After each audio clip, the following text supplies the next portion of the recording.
வணக்கம் and welcome back to J Story Box.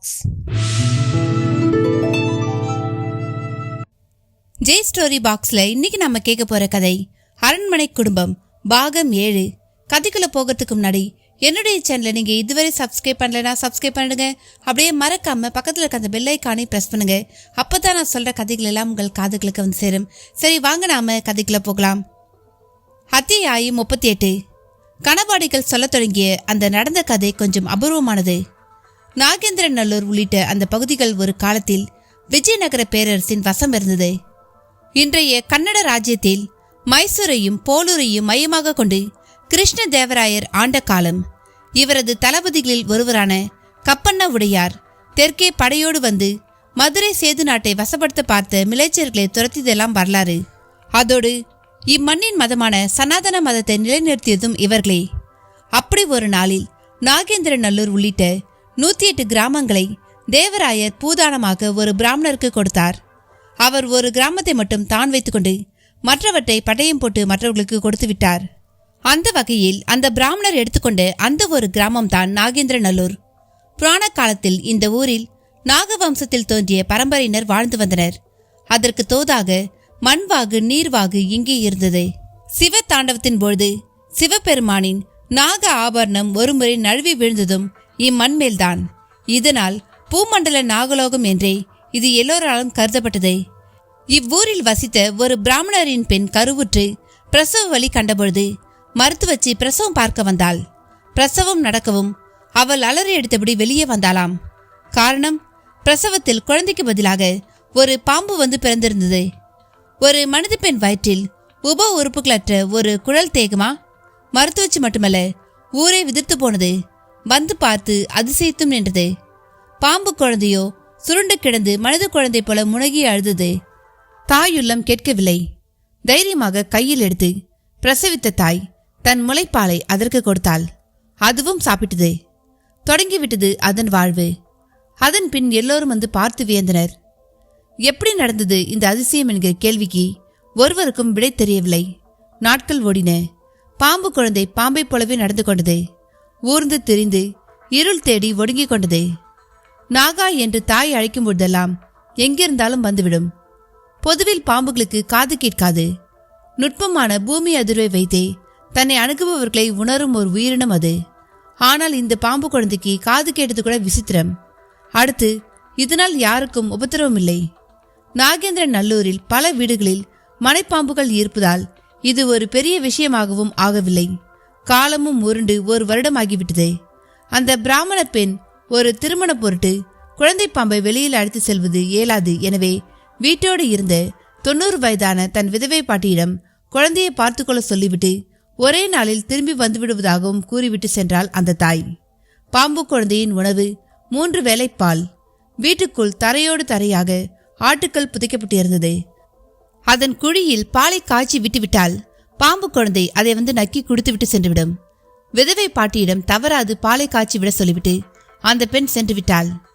பாட்டிக்கு வயது முதுமை காரணமாக கண் பார்வை மந்தம், மறதியும் அதிகம். இதனால் காலை பாலை காய்ச்சி உரலில் விட மறந்துவிட்டாள். மதியம் ஞாபகம் வர அவசர அவசரமாக பாலை காய்ச்சி எடுத்து வந்து உரல் குழிக்குள் கொதிக்க கொதிக்க விட்டாள். உள்ளே காலையில் பாலை குடிக்க வந்திருந்த பாம்பு குழந்தை அதில் சுருண்டு படுத்திருந்தது. அதை கவனிக்காமல் கொதிக்க கொதிக்க பாலை விடவும் அது அப்படியே துடிதுடித்து வெந்து இறந்து போனது. பாட்டியோ தன் வேலை முடிந்தது என்று போய் வாசல் திண்ணையில் கை விசிறியோடு உட்கார்ந்து விட்டாள். சிதம்பரம் சென்ற பெண் திரும்பி வந்து பார்த்தபொழுதுதான் நடந்த விபரீதம் தெரிய வந்து அவளுக்கு மயக்கமே வந்துவிட்டது. விசித்திரமான பிறப்பு மட்டுமல்ல, விசித்திரமான முடிவும் கூட. அன்று இரவே அந்த பெண் கனவில் அந்த பாம்பு குழந்தை வந்து பேசியது. அம்மா வருந்தாதே, நீ நாகவம்சத்தின் தொடர்ச்சியில் வந்திருப்பவள். நாம் கத்ரு என்கிற நாகராணியின் வம்சாவளி. சில கர்மங்கள் காரணமாக மானுட பிறப்பு எடுக்க நேரிடுகிறது. அப்படித்தான் நீ பிறந்தாய். உன் வயிற்றில் நான் பாம்பாகவே பிறக்க வேண்டும் என்பதும் ஒரு கணக்கு. இதெல்லாமே விட்டக்குறை தொட்டக்குறை. எனக்கான ஆயுள் இப்படித்தான் முடிய வேண்டும் என்ற கணக்கின்படியே எனக்கு முடிந்தும் போனது. ஆயினும் என் முடிவு கொலைக்கு சமம். அறியாமல் செய்தாலும் அது தோஷமே. அதற்கு பரிகாரமாக இனி நம் பரம்பரையில் பிறக்கும் பெண்கள் தாழம்பூ தரிக்கக்கூடாது. அடுத்து ஆணோ பெண்ணோ பெயரில் நம் வம்ச பெயர் இடம்பெற வேண்டும், நாகராஜன், நாகலட்சுமி என்று. அதே போல என்னை அடக்கம் செய்த இடத்தில் நாக பஞ்சமியின் போதும் கிரகண காலத்திலும் வழிபாடு செய்ய வேண்டும். இதனால் தோஷம் தாக்காது, குலம் தழைக்கும். இப்பூஜையின் போது கத்திரு வம்ச நாகங்களில் ஒன்று அதை ஏற்க வரும். இப்பூஜையை சுமங்கலிகள் செய்யக்கூடாது. நான் இறக்க காரணமான விதவைகளை இதை செய்திட வேண்டும். 7 தலைமுறைக்கு இந்த பூஜை தொடரும். அதன்பின் தோஷ நிவர்த்தி ஏற்பட்டு நம் தலைமுறையில் விதவைகளும் உருவாக மாட்டார்கள். இப்பூஜைக்கு தூமகேதம் என்பது பெயராகும். இது பரிகார பூஜை, கோலாகல பூஜை அல்ல. எனவே பிறருக்கு இதில் அனுமதி இல்லை. ஆகையால் இதை பராத்தமாக ஊரறிய செய்ய தேவையில்லை. குறிப்பாக கிரகணகால பூஜை கிரகண வேளையில் ரகசியமாக நடக்க வேண்டும். அவ்வேளை மௌனம் முக்கியம், மந்திரங்களுக்கும் இடமில்லை. அப்பூஜையில் நம் வம்சத்தவர் அல்லாதவர் பங்கு கொள்ளக்கூடாது. அப்படி யாரும் பங்கு கொண்டால் அவர்கள் தோஷத்திற்கு ஆட்பட்டு துன்புறுவர். இதை மனதில் கொண்டு இனி செயல்படுங்கள் என்று கூறிவிட்டு மறைந்து போனது. கண் விழித்த அந்த பொண்ணும் தன் கனவை கூறிட அன்றிலிருந்து அந்த குடும்பமும் அந்த பூஜையை செய்து வருகிறது. இப்பொழுது இன்று நிகழ்ந்த பூஜை 7ஆம் தலைமுறை பூஜை என்று அந்த நாளைய சம்பவத்தை சொல்லி அன்றைய பூஜை பற்றியும் கணபாடிகள் சொல்லி முடிக்க அசோகமித்திரனிடம் ஒரு பெரும் அழைப்பு. என்ன சார், இப்படியெல்லாம் கூட நடக்குமான்னு சந்தேகமா இருக்கா? நிச்சயமா. என்னையும் கூட இந்த சம்பவம் அப்படித்தான் நினைக்க வச்சுது. ஆனா 1964 நாக்பூர்ல ஒரு பாம்பு குழந்தை பிறந்த செய்தி பேப்பர்ல வந்தப்ப இதெல்லாம் விதிவிலக்கான சம்பவங்கிற முடிவுக்கு வந்தேன். கருசிதைவால கை கால் இல்லாம முழுக்குணு குழந்தைகள் பிறந்திருக்கு. அப்புறம் ஒட்டி பிறந்த இரட்டையர். இப்படி பல விசித்திர பிறப்பை கேள்விப்பட்டிருக்கேன். ஆனால் மனித கர்ப்பத்துல பாம்பே வந்து பிறந்ததுங்கிறத என்னால ஒரு பேச்சுக்கு கூட ஏற்க முடியல என்றார் அசோகமித்ரன். மாரப்ப வாத்தி தந்த மரடப்பியை உள்ளங்கையில் வைத்து பார்த்த குலசேகர ராஜா, இது என் மருமக பிள்ளை மனச நிச்சயம் மாத்திரம் தானே என்று ஆவலாக கேட்டார். மாரப்ப வாத்தியும் உடனேயே, இந்த மருந்து உள்ள போனதிலிருந்து 3 மணி நேரம்னா 3 மணி நேரத்துல உங்க பொண்ணு சொன்னபடி எல்லாம் உங்க மருமக பிள்ளை கேட்பாரு, அப்ப தெரியும் இதனோட சக்தி என்று அழுத்தமாக சொன்னார். அது எப்படி இப்படி ஒரு மருந்து மனசை மாத்தும்? அப்படி இந்த மருந்துல என்னதான் இருக்கு என்று குலசேகர ராஜா தொடர்ந்து கேட்டார். அதெல்லாம் மூலிகை ரகசியம், வெளியே சொல்ல முடியாது. இப்படி ஒன்று இருக்கிறது தெரிஞ்சா பலரை நாம நம்ம கைக்குள்ள போட்டுக்கிட்டு காரியம் சாதிக்கலாமே. குறிப்பா முதலமைச்சர் மாதிரி பெரிய பொறுப்புல இருக்கிறவங்களுக்கெல்லாம் இது ஆபத்தாச்சே. ஆமாம், ஆபத்து தான். ஆனா அதுக்கு ஒரு விதி இருக்கு. நீ நினைக்கிற மாதிரி எல்லோரும் என்னை பார்த்துட முடியாது. என்கிட்ட இருந்து இதெல்லாம் வாங்கிடவும் முடியாது. என்ன பெரிய விதி? காசு கொடுத்தா நீ தரமாட்டியா? தருவேன். ஆனா என்னை பார்க்கறது சுலபம் இல்ல. அப்ப நான் இப்ப பார்த்து பேசிட்டு இருக்கிறது ஒரு பெரிய விஷயமா? சந்தேகமே படாத, பெரிய விஷயமே தான். மாரப்ப வாத்தியின் தினவான பேச்சை எப்படி எடுத்துக்கொள்வது என்றே குலசேகர ராஜாவுக்கு தெரியவில்லை. அவர் தினவோடு சொன்னதை தொடர்ந்து அவரையே வெறுத்து பார்த்தார். என்ன புரிஞ்சிக்க முடியலையா? ஆமாம், இவ்வளவு பெரிய சக்தியெல்லாம் இருக்கிற நீ ஏன் இப்படி பிச்சைக்கார மாதிரி இந்த காட்டுக்குள்ள கிடக்க? உன் சக்திக்கு இந்த நாட்டு பிரதமர் வரை போக முடியுமேன்னு எல்லாம் எனக்கு மனசுக்குள்ள ஓடுது. அதுதான் நடக்காது. என் எல்லையில தான் எனக்கு சக்தி. அடுத்து இதெல்லாமே துஷ்ட சக்தி, விஷப்புகை மாதிரி. என் மாதிரி ஆளுக்கெல்லாம் நிறைய கட்டுப்பாடுங்க உண்டு. சாமத்துக்கு சாமம் நாங்க ரத்த பலி கொடுத்து பூஜை செய்யணும். பிடிச்சு வச்சிருக்கிற ஆவிகளுக்கு போக்கு காட்டணும். எங்கேயும் காலில் செருப்பே போடக்கூடாது. மல்லாக்கப்படுத்து தூங்கக்கூடாது. பெரும் சக்தி படுத்த இடத்துக்கும் போகக்கூடாது. பச்சை ரத்தம் குடிக்கணும். அவ்வளோ ஏன் தினமும் ஒரு உருண்டை சாணியும் சாப்பிடணும். இப்படி எவ்வளவோ இருக்கு. இப்படியெல்லாம் கூடவா இருக்கு? நான் சொன்னது கொஞ்சம். பிரேத பலி பூஜை, கன்னி பலி பூஜை, முண்ட சாந்தி, யமகண்ட சாந்தி, மூலி ஆட்டம்னு எவ்வளவோ இருக்கு. இப்படியெல்லாம் நான் கேள்விப்பட்டதே இல்லை. நீ சொல்றதெல்லாம் கேட்டா விபரீதமாகவும் இதுல நடக்க வாய்ப்பு இருக்கும் போல தெரியுதே. ஆமாம், வாய்ப்பு இருக்கு. பாம்போட பழகிற மாதிரி தான் இது. அசந்தா போச்சு, உயிரே போயிடும். அதே சமயம் தைரியத்தோடையும் தெளிவாகவும் புரிஞ்சு நடந்தா எதையும் சாதிக்கலாம். என்ன நீ ஒரு பக்கம் 20 கோடி கேட்கிற, மறுபக்கம் இப்படி பயமுறுத்தும் செய்யற. நீ கேட்டதுக்கு தான் நான் பதில் சொன்னேன். என்னை நோண்டாம நான் சொன்னபடி சரியா நடந்தா ஒரு பிரச்சனையும் உனக்கு வராது. ஞாபகத்துல வச்சுக்கோ. முடிவா என்ன சொல்ற? புறப்படு. உன் மக கையால நான் சொன்னபடி இதை உன் மருமகனுக்கு கொடு. அவனுக்கும் உன் மகளுக்கும் கல்யாணத்தை முடி. அப்புறமா மற்ற பேச்சு பேசுவோம். நீ சொன்னபடி மட்டும் நடந்துட்டா என் மக கல்யாணத்தன்னைக்கு 10 கோடி உன் கைக்கு வந்துடும். சந்தோஷம். அதுக்காக உன்னை நான் இப்ப சும்மா அனுப்பிட மாட்டேன். நீ பெரும் பணக்காரன், எல்லாத்துக்கும் விலை வைக்கிறவன். உன்னை நம்ப முடியாது. என்ன சொல்ற நீ? நான் உன் விஷயத்துல ஏமாத்தலாம் மாட்டேன். என்னை ஏமாத்த நீ இல்ல, இந்த பூமியில எவனாலையும் முடியாது. உன்னை கட்டிப்போட உன் காலடிப்பட்ட ஒரு கைப்பிடி மண் போதும். இல்ல உன் வியர்வைப்பட்ட ஒரே ஒரு கர்ச்சி போதும். இல்ல உன் ஒரு தலைமுடி போதும். இந்த மலையில இருந்துகிட்டே உன்னை அப்படியே முடக்கி போட்டுடுவேன். மாரப்ப வாத்தி சற்று மிரட்டலாக சொல்ல மூர்த்தி குறுக்கிட்டு, ஐயா, எதுக்கு வேண்டாத பேச்செல்லாம் பேசிக்கிட்டு? அரண்மனை குடும்பம் எங்க ராஜாவுக்கு வசப்பட்டுட்டா அப்புறம் நீங்க தான் எங்க ராஜகுரு. உங்களை கொண்டு எவ்வளவோ சாதிப்போம், கவலைப்படாதீங்க என்று மாரப்ப வாத்தியை சமாதானம் செய்தான். மாரப்ப வாத்தியும் சமாதானம் அடைந்தவர் போல குலசேகர ராஜாவின் கழுத்தில் கிடந்த 5 பவுன் சங்கிலியை பார்த்தார். சரி சரி, அச்சாரமா இப்ப இந்த சங்கிலியை காட்டி கொடுத்துட்டு புறப்படுங்க. நேர்ல பார்க்கணும்னா இதுதான் நாம சந்திக்கிற இடம், ஞாபகம் வச்சுக்குங்க என்றார். குலசேகரரும் அதற்கு மேல் அவரிடம் பேச விரும்பவில்லை. கழுத்து சங்கிலியை கழட்டி சற்று தயக்கமுடன் நீட்டினார்.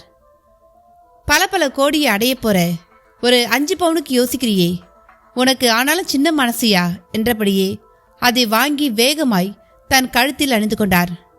குலசேகரருக்கு அவர் செயல் என்னவோ போல் இருந்தது. அப்பொழுது திடுமென்று யானை பிளிரும் சப்தம் மிக சமீபத்தில் கேட்டது. எலை, ஒத்த கொம்பன் வந்துட்டான்டா, எல்லோரும் சூதனமாகுங்க என்று அலறினார் மாரப்ப வாத்தி. ஒத்த கொம்பனா? குலசேகரர் கேட்க, காட்டு யானைங்க, இந்த பக்கமா திரியிற காட்டு யானை, கையில கொல்லியை எடுத்துக்குங்க என்று அருகில் எரிந்தபடி இருந்த கொல்லிகளில் ஒன்றை வேகமாக எடுத்தான் ஜல்லி. போதிமுத்துவும் எடுத்துக்கொள்ள அதற்குள் அங்கே அவர்களுக்கு சில அடி முன்னால் அந்த ஒற்றை கொம்பு யானை வந்து நின்றுவிட்டிருந்தது. புஸ்ஸு புஸ்ஸு என்கிற அதன் தும்பிக்கை மூச்சும் அதன் தலையாட்டமும் மிக வெறியோடு அது இருப்பதை காட்டியது. குலசேகரர் அந்த நொடியே ஒடுங்கிவிட்டார். மூர்த்தி ஓடிப்போய் ஒரு மரத்தின் பின் பதுங்கிற மாரப்ப வாத்தியோ அசரவில்லை. மலமளவென்று தலைப்பாகையை அவிழ்த்தவர் அதனுள் இருந்து பந்து போல ஒரு கண்ணாடி உருண்டியை எடுத்து யானை பார்க்கும்படியாக அதை தூக்கி தூக்கி போட்டு பிடித்தபடியே ஏதோ ஒரு பாஷையில் ஏதோ சொல்ல அந்த யானையும் சில வினாடி வெறுத்து பார்த்துவிட்டு வேகமாக திரும்பி செல்ல தொடங்கியது. ஜல்லிக்கும் போதிமுத்துக்கும் கூட அது ஒரு பெரிய அதிசயமாகத்தான் இருந்தது. யானை விலகவும் தான் குலசேகரருக்கும் உயிர் வந்தது. ஆசானே, இப்ப என்ன பண்ணீங்க? அது என்ன பந்து மாதிரி என்று கேட்டான் ஜல்லி. இதுக்கு பேர் ஆனைக்கண் உருண்டடா. இதை கண்டா எப்பேற்பட்ட யானைக்கும் புத்தி குழம்பும். அப்ப அது பாஷையில திரும்பி போனா போயிடும். உங்களுக்கு யானை பாஷையெல்லாம் தெரியுமா? காட்டுக்குடிய நான், வசிய காரணம் கூட. எல்லாம் தெரிஞ்சிருந்தாதான் இங்க நாட்டாண்மை பண்ண முடியும். இல்லாங்காட்டி என்னை எப்பவோ கரடி அடிச்சிருக்கும், இல்ல மலைப்பாம்பு விழுங்கியிருக்கும். சரி சரி, வேகமா விலகி ஜோலியை போய் பாருங்க. எலை, அரண்மனை பெரிய மனுஷா, மருந்து பத்திரம் அதை உன் மக தன் கையால தரணும். அது ரொம்ப முக்கியம். அப்பத்தான் அவ பேச்ச அவன் கேட்பான். மாத்தி கீத்தி கொடுத்து காரியத்துக்கு எடுத்துக்கிடாத, நான் எல்லாத்தையும் பார்த்துக்கிட்டே இருப்பேன் என்று அதிர்வாக சொல்லிவிட்டு மாரப்ப வாத்தி திரும்பி நடந்துட ஜல்லியும் போதிமுத்துவும் அவரை தொடர்ந்தனர். மூர்த்தி காரை ஓட்டியபடி வர அருகில் அமர்ந்திருந்த குலசேகரர் முகத்தில் பலத்த சிந்தனை. என்ன பாஸ், எதுவும் பேசாம வரீங்க? நடந்ததெல்லாம் நிஜமா இல்ல ஏதாவது கனவானு நினைக்க தோணுதா? டிரைவ் செய்தபடியே கேட்டான். ஆமாண்டா, எல்லாமே பிரமிப்பா இருக்கு. நான் சரியான திசையில தான் போறேனான்னு கொஞ்சம் சந்தேகமாவும் இருக்கு. அப்ப இந்த 3 பேர் மேல உங்களுக்கு இன்னும் சந்தேகம் இருக்கா? ஆமான்னு சொல்ல முடியல, இல்லைன்னு சொல்ல முடியல. அவன் பேச்சு செயல் எல்லாமே எனக்கு புதுசு. மகா பெரிய வித்தைக்காரனாகவும் தெரிகிறான். இவன் எனக்கே தெரியாம என்னையே விழுங்கிடுவானோ என்று ஒரு பயம் உருவாகிடுச்சு எனக்குள்ள. இதை நரகல்னு சொல்வாங்க. இதுல இறங்கக்கூடாது. இறங்கிட்டா யோசிக்க கூடாது பாஸ். ஜாக்கிரதையா இருக்கணும்டா, ரொம்ப ஜாக்கிரதையா இருக்கணும். மருந்து முதல்ல வேலை செய்தான்னு பார்க்கணும். வேலை செய்யாட்டி 5 பவுனோட போச்சுன்னு நினைச்சுக்கணும். இல்ல பாஸ், வேலை செய்யும்னு நான் நம்புறேன். இருந்தாலும் 20 கோடி எல்லாம் இவனுக்கு ரொம்ப அதிகம்டா. ஒழுங்கா ட்ரெஸ் கூட பண்ண தெரியாத இவனெல்லாம் கோடியை எப்படிடா செலவழிப்பான்? வேண்டாம் பாஸ், இப்ப இப்படியெல்லாம் யோசிக்காதீங்க. நமக்கு இப்ப சின்னவர் வசப்படுறதான் டார்கெட். அதை பத்தி மட்டும் யோசிப்போம். அதுவும் சரிதான் என்று குலசேகரர் சொன்னதில் நல்ல அழுத்தம். வாஸ்து மீன் தொட்டி அருகில் நின்று கொண்டு உள்ளே நீந்தியபடி இருக்கும் மீனையே பார்த்தபடி இருந்தாள் ரத்தி. குழந்தை தியா அருகில் டேபில் கம்ப்யூட்டர் கேம் விளையாடி கொண்டிருந்தாள். ரத்தியின் மனதுக்குள் பலவித சிந்தனைகள். அவளை பார்த்தபடியே இரவு நேர தளர்வான பைஜாமா உடையுடன் அவள் அருகில் வந்து தோலை பற்றினான் கணேசன். அவளும் அவனை ஏறிட்டாள். என்ன ரத்தி, யோசனை பலமாயிருக்கே என்று அவனும் ஆரம்பித்தான். பயமாவும் இருக்கு ஜி என்றாள் அவள். என்ன நடந்துச்சு, எதுக்கு பயம்? அவனிடம் வேகமாக பதில் கேள்விகள். இங்க தப்பு தப்பா பல விஷயங்கள் நடக்க தொடங்கிடுச்சு ஜி. நான் அசந்து தூங்கிட்டேன். கண் திறந்து பார்த்தா என் கழுத்துல நான் போட்டிருந்த அந்த ஏற்காடு சாமியார் கொடுத்த மாலையை காணோம் ஜி. அவள் பதில் கணேசனை நம்பி நிமிர்த்தியது. அத்தியாயம் 39. கணபாடிகள் சொன்ன பாம்பு குழந்தை கதையை ஏற்க முடியவில்லை என்று சொன்ன அசோகமித்திரனிடம் அதற்கு மேல் கணபாடிகள் ஏதும் பேசவில்லை. சிரித்தபடியே, சரி, நாளைக்கு காலம்பர நம்ம சென்னை கிளம்புறோம், தயாராயிருங்கோ என்றார். வெளியே மாலை பொழுதின் மங்கள். கணபாடிகளும் கொல்லைப்புறம் நோக்கி மாலை சந்தியாவந்தனம் செய்ய தயாராகி விலகி சென்றார். அசோகமித்திரனுக்கு கணபாடிகள் தொடர்ந்து பேசாதது சற்று ஏமாற்றத்தை தந்துவிட்டிருந்தது. அவர் ஒதுங்கவும் கிடைத்த தனிமை அடுத்து என்ன செய்வது என்கிற கேள்வியை அவருக்குள் எழுப்பியது. அப்பொழுது கணபாடிகளின் உறவுக்கார பெண் ஒரு பெரிய பித்தளை அண்டாவை சுமந்தபடி அவரை கடந்து போனாள். சில நொடிகளில் அம்மா என்கிற அவளின் அலறல் குரல் கேட்டு ஓடிப்போய் பார்த்தார் அசோகமித்திரன். அந்த பெண் தரையில் விழுந்து கிடக்க அவள் சுமந்து சென்றிருந்த அண்டாவும் ஒரு மூலையில் உருண்டு கிடந்தது.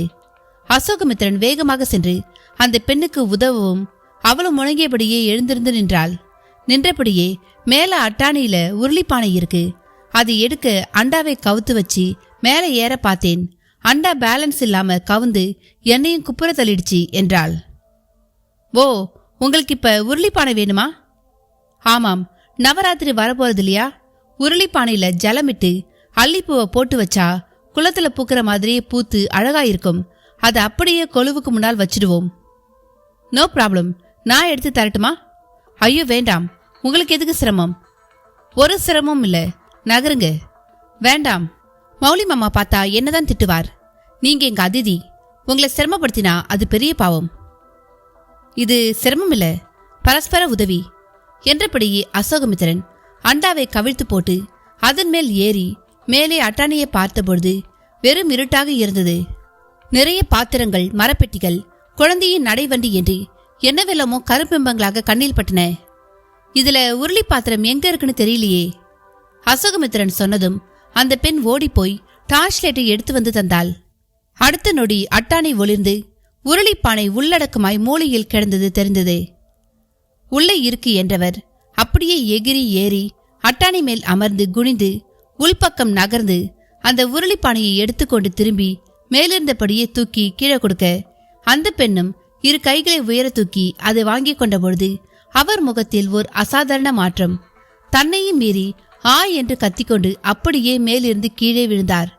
அவரோடு சேர்ந்து கருப்பாக ஏதோ ஒன்றும் எழுந்தது. விழுந்த அது சரசரவென ஓடும்பொழுது அது ஒரு நட்டுவாக்கிளி தேல் என்பதும் தெரிந்தது. ஐயோ நட்டுவாக்கிளி, உங்களை கடிச்சிருச்சா என அந்த பெண் அலறிட, அதுவோ சுவரோரமாய் ஓடி மறைந்தும் போனது. ஏதோ கடிச்ச மாதிரி இருந்தது. இருட்டுல சரியா தெரியல என்று விழுந்தவர் எழுந்து அமர முயல அவரால் முடியவில்லை. அப்பொழுது பார்த்து கணபாடிகள் வரவும் அந்த பெண் முகத்தில் படபடப்பு. என்னாச்சு?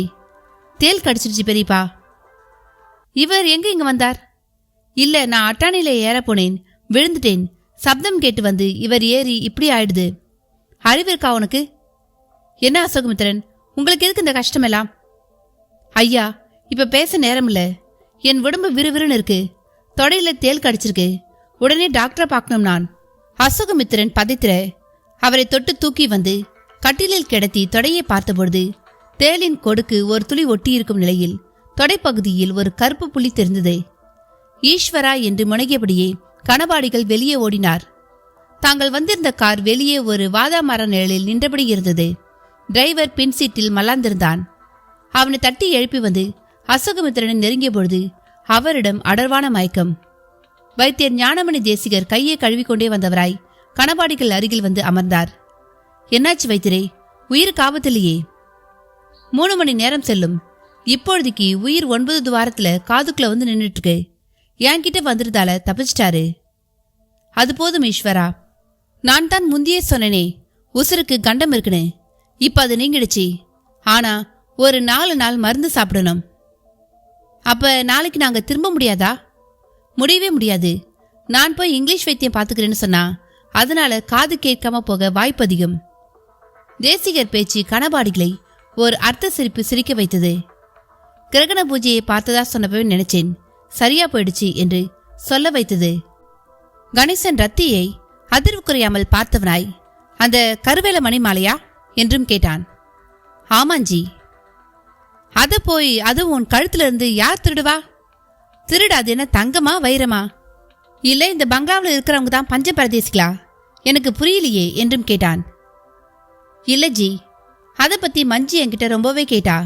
அப்படி ஏற்காட்டுல நாம சந்திச்ச பூபால்தாஸ் சாமியார் பத்தியும் கேட்டா. அதனால அவ மட்டுமில்ல, உங்க அம்மா கூட கேட்டாங்க, கையால தொட்டும் பார்த்தாங்க. அப்ப இந்த 2 பேர்ல ஒருத்தர் திருடிட்டாங்கன்னு சொல்ல வரியா? ஐயோ ஜி, நான் அந்த அர்த்தத்துல சொல்லல. இப்படி சொன்னா வேற எப்படி எடுத்துக்கிறது ரத்தி? நான் அதை அப்பவே கழட்டி போடுன்னு சொன்னேன்ல. அது என்ன ஒரு 50 ரூபாய் இருக்குமா? தப்பு ஜி. அது என் கழுத்துல விழுந்ததுல இருந்தே நான் என்ன ரொம்ப தைரியமானவளா உணர்ந்தேன். அதற்கு பிறகுதான் நாம பல ஆபத்துல இருந்தும் தப்பிச்சோம். எல்லாமே ஒரு சைக்காலஜி தான் ரத்தி. அப்புறம் நமக்கான ஆபத்து என்று சொல்லாத, அது எனக்கான ஆபத்து. அதுவும் அந்த எம்பி அருணாச்சலத்துக்கு எதிரா நான் பேசுறதாலையும் எம்பி எலெக்ஷன்ல நிக்க போறேன்னு சொன்னதாலையும் வந்தது. அதை நான் எப்படி ஃபேஸ் பண்ணணுமோ அப்படி பண்ணிக்குவேன். நீ குழப்பிக்காத. இப்பதான் இந்த வீட்டுக்குள்ள ஒரு சகஜத்தன்மை உன் வரையில உருவாக தொடங்கியிருக்கு. அதை நீ முதல்ல புரிஞ்சுக்கோ. உன்னை நெருங்கி வர்ற மஞ்சுகிட்டையும் என் அம்மா கிட்டையும் நீ தப்பு கண்டுபிடிக்காம இந்த சந்தர்ப்பத்தை பயன்படுத்தி இன்னும் நெருக்கமாக பாரு. கணேசன் அவள் எதிர்பார்ப்புக்கு நேர் எதிராக பேசவும் அவளும் அடுத்து பேச இயலாமல் குழப்பமாய் பார்த்தாள். என்னடா, நான் சொல்றது புரியுதா? புரியுது ஜி. ஆனா என் நிலைதான் உங்களுக்கு புரியல. என்ன புரியல? அதான் தெளிவா எடுத்து சொல்லிக்கிட்டே வரேன்ல. ஆனா நான் இன்னும் சில முக்கியமான விஷயங்களை சொல்லல ஜி. சரி, அது என்ன? அதையும் சொல்லிடு. எதுக்கு குறை? இன்னும் கூட உங்க மாமா மஞ்சுளாவை உங்களுக்கு கல்யாணம் பண்ணி வைக்க முடியுங்கிற நம்பிக்கையில் இருக்கார் என்றவள் குலசேகர ராஜா கைலாச ராஜாவிடம் பேசியதையும் பதிலுக்கு அவர்கள் மௌனம் சாதித்ததையும் சொல்லி நிறுத்தினாள். இதோ பாரதி, நீ பார்த்தது கேட்டது உண்மையா இருக்கலாம். என் அப்பா அம்மா கூட அதை கண்டிக்காம மௌனமா இருந்திருக்கலாம். இதனால எல்லாம் நீ பயப்படுற மாதிரி எதுவும் நடந்துராது. கல்யாணமாகி 6 வருஷமாச்சு. இன்னுமா உனக்கு நான் எப்படின்னு தெரியல? தெரிஞ்சதாலதான் ஜி பேசுறேன். போய் ஆக வேண்டியதை பார். மாமா மஞ்சுன்னு நீயும் குழம்பி என்னையும் குழப்பாத ஜி. என்ன? நான் இப்ப கேட்கறத நீங்க தப்பா எடுத்துக்க கூடாது. சொல்லு. மஞ்சுவும் உங்க மாமா குடும்பமும் ஏன் எப்பவும் இங்கே இருக்காங்க?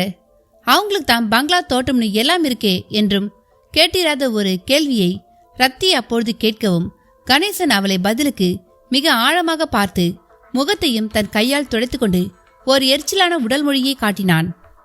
என்ன ஜி, நான் தப்பா கேட்டுட்டேனா? ஆமா, தப்பா தான் கேட்டுட்ட. நீ மஞ்சுவை பார்த்து பயப்படுற, அதான் உன்னை இப்படியெல்லாம் பேச வைக்குது. அவ ஒரு எக்ஸென்ட்ரிக் கேரக்டர். பல முறை தற்கொலைக்கெல்லாம் முயற்சி செய்தவள்னு உனக்கு தெரியுமா தெரியாதா? தெரியும். அதனால தான் அப்பா அம்மா இங்க தன் கண்காணிப்புல வச்சுக்கிட்டு இருக்காங்க. அது மட்டுமல்ல, சிறு வயசுல இருந்தே அவ அப்பா அம்மா கிட்ட வளர்ந்ததை விட இங்க வளர்ந்தது தான் அதிகம். இதையெல்லாம் நான் உனக்கு சொல்லியிருக்கேன் தானே? அதெல்லாம் தெரிஞ்சதால தானே ஜி நான் இவ்வளோ நாளா அதை பத்தி எதுவும் பேசல. இப்ப மட்டும் ஏன் இப்படியெல்லாம் பேசுற? உங்க மாமா என்ன பேசினார்னு உங்ககிட்ட சொன்னேன்னு ஜி. அவளோட நோய்க்கு மருந்து, நீங்க அவ கழுத்துல தாலி கட்ட வேண்டும் என்று சொல்றார். சேர்ந்து கூட வாழ வேண்டாம், ஒரு ஓரமா அவ இருந்துகிட்டும் சொல்றார். இதை கேட்டுட்டு எப்படி ஜி என்னால வருத்தப்படாம இருக்க முடியும்? அவர் அவளோட அப்பா, அப்படித்தான் பேசுவார். ஆனா நான் தான் இந்த விஷயத்துல சம்மதிக்க வேண்டியவன். நான் சம்மதிப்பேன் என்று நீ நினைக்கிறியா? அது இல்ல ஜி. நீங்க ஒருவேளை பரிதாபப்பட்டு... என்ன பேசுற ரத்தி? பரிதாபப்பட்டு பணம் காசு கொடுக்கலாம். ஏன் இந்த உடம்புல இருக்க ஒரு உறுப்பை கூட எடுத்துக்கோன்னு கொடுக்கலாம். அதுக்காக அந்த போபியா கேஸ் கழுத்துல நான் தாலி கட்டுவேன் மட்டும் நீ நினைச்சிடாத. நான் இப்போ உனக்கு ஒரு உண்மையை சொல்றேன். அவளை எனக்கு சிறு வயசுலேருந்தே பிடிக்காது ரத்தி. அவ ஒரு பெக்குலியர் டைப். தனக்கு கிடைக்காத ஒன்று யாருக்கும் கிடைக்கக்கூடாதுன்னு நினைக்கிறவ அவ. ஒரு தடவை லண்டன்ல இருந்து வந்த என் தாத்தா எனக்கு ஒரு ரிஸ்ட் வாட்ச் வாங்கிட்டு வந்திருந்தார். ஆனா அவளுக்கு எதுவும் வாங்கிட்டு வரல. அவருக்கு என்னவோ தோணல. அப்படி அவர் வாங்கி தந்த ரிஸ்ட் வாட்சை நான் கழட்டி வச்சப்ப மஞ்சி எடுத்து கீழே போட்டு உடைச்சிட்டு எனக்கு என்னன்னு போயிட்டா.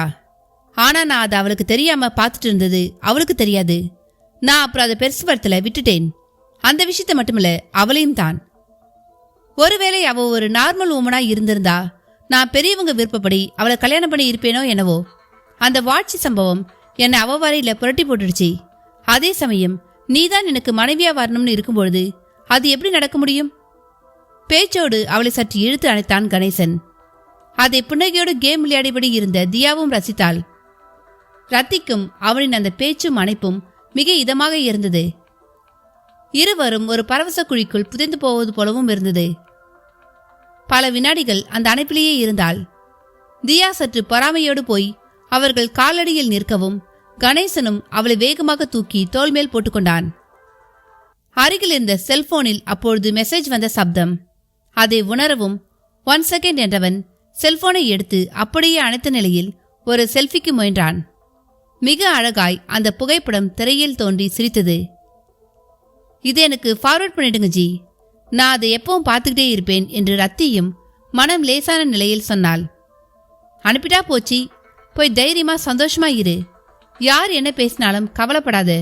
நான் எப்பவும் உனக்கு மட்டும்தான், அதே மாதிரி நீயும் எப்பவும் எனக்கு மட்டும்தான் என்றவனை கண்கள் பணிக்க பார்த்தாள். ஆனால் அங்கு அவர்கள் பேசியபடி இருப்பதை மிக ரகசியமாக ஓரிடத்தில் ஒளிந்து நின்ற நிலையில் மஞ்சுளா கேட்டுக்கொண்டிருந்ததை அவர்கள் யாருமே கவனிக்கவில்லை. மஞ்சுளாவின் விழிகளில் ஒரு அதிகபட்ச விரிவு, மூச்சில் துருத்தி காற்று, மார்பிடம் ஒரு விம்மல், துப்பட்டா நுனியோ அவள் போடும் முடிச்சுகளால் நைந்து போய் இருந்தது. அதே உணர்வோடும் பாதிப்போடும் தன் அறைக்கு வந்தவள் அங்குள்ள பழத்தட்டையும் அருகிலிருந்த கத்தியையும் மிக உக்கிரமாக பார்த்தாள். அதே வேகத்தில் கையில் எடுத்தவள் தன் வயிற்றுக்கு முன்னே கையை உயர்த்தி பின் வயிறு நோக்கி மின்னல் வேகத்தில் குத்திக்கொள்ள போனதை யதார்த்தமாக வந்த வேலைக்காரி பார்த்துவிட்டு ஐயோ அம்மா என்று அலற மஞ்சுவும் கலைந்து அவளை பார்த்தாள். அம்மா வேண்டாமா.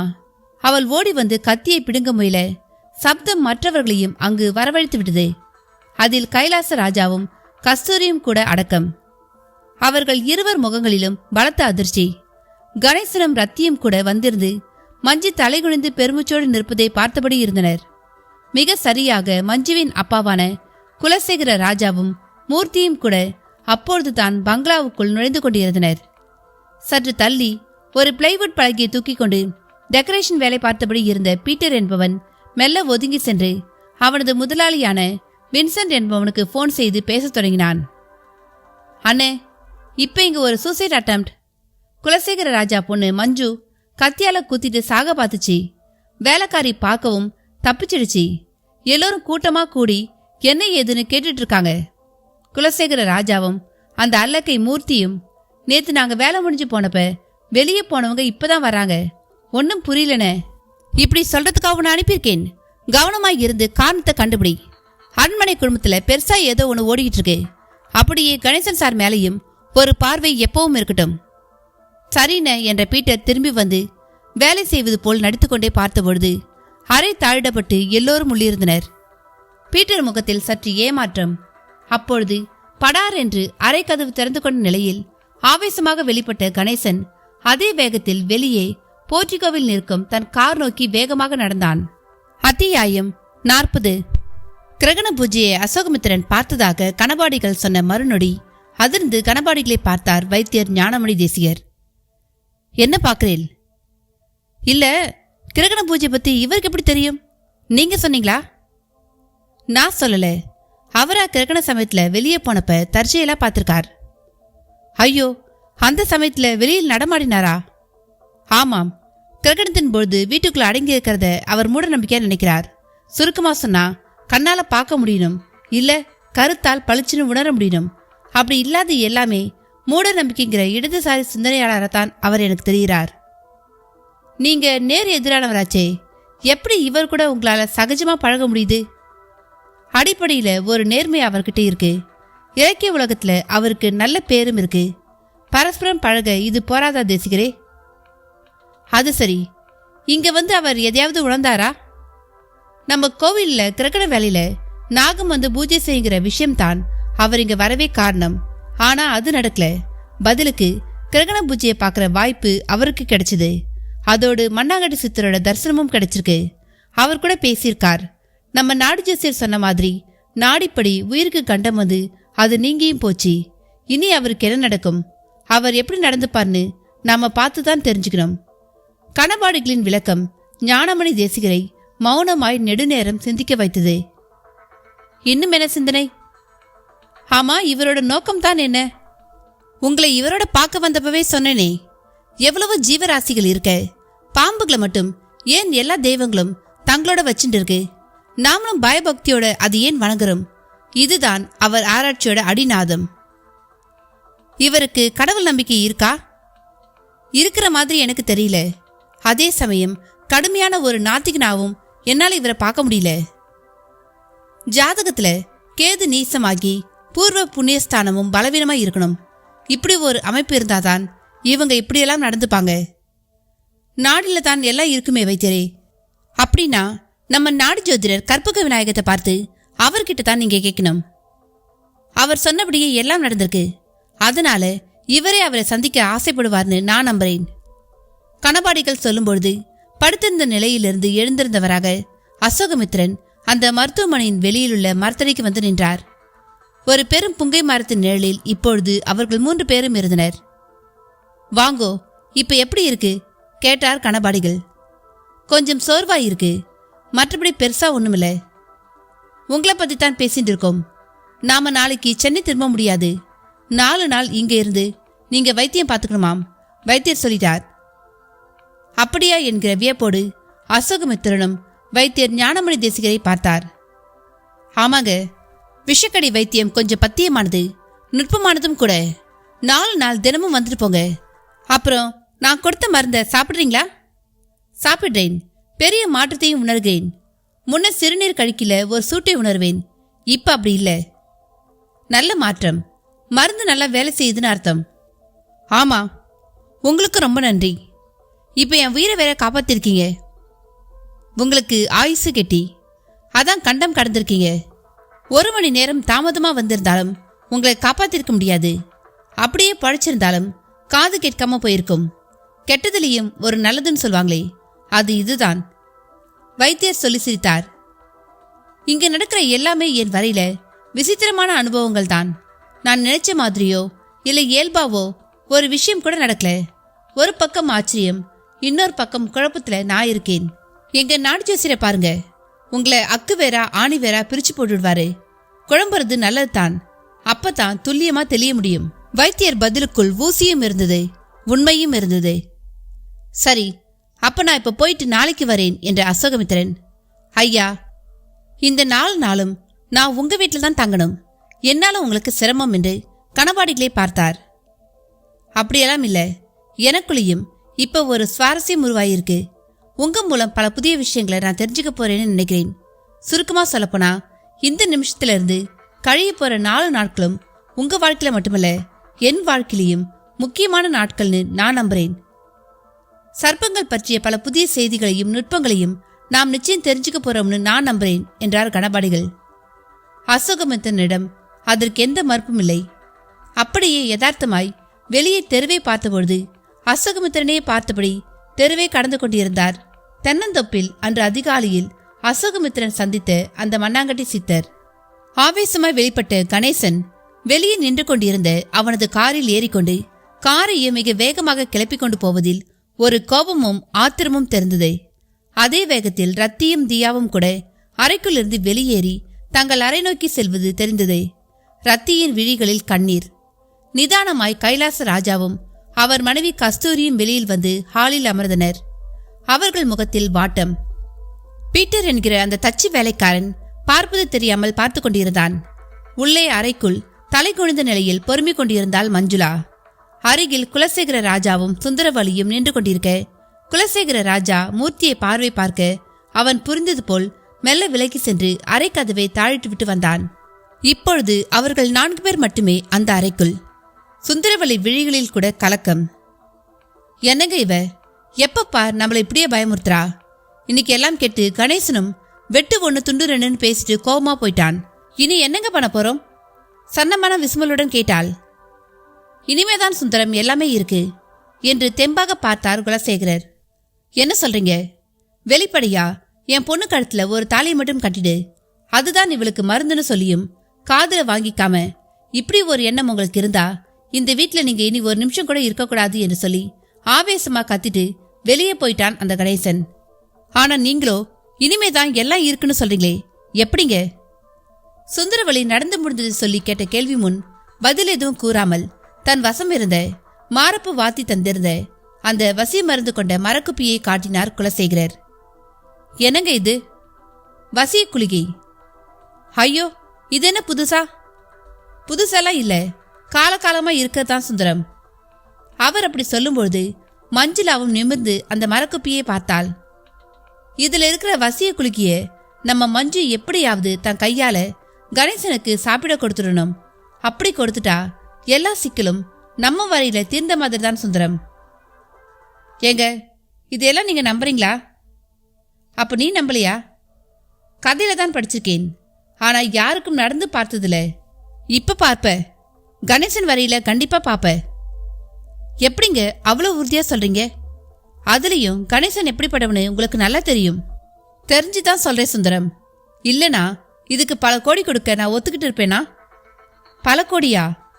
ஆமாம் என்று ஆரம்பித்த குலசேகர ராஜா வழுக்குப்பாறை பகுதியில் மாரப்ப வாத்தியையும் ஜல்லி போதிமுத்துவையும் சந்தித்ததையெல்லாம் விவரமாக சொல்ல தொடங்கினார்.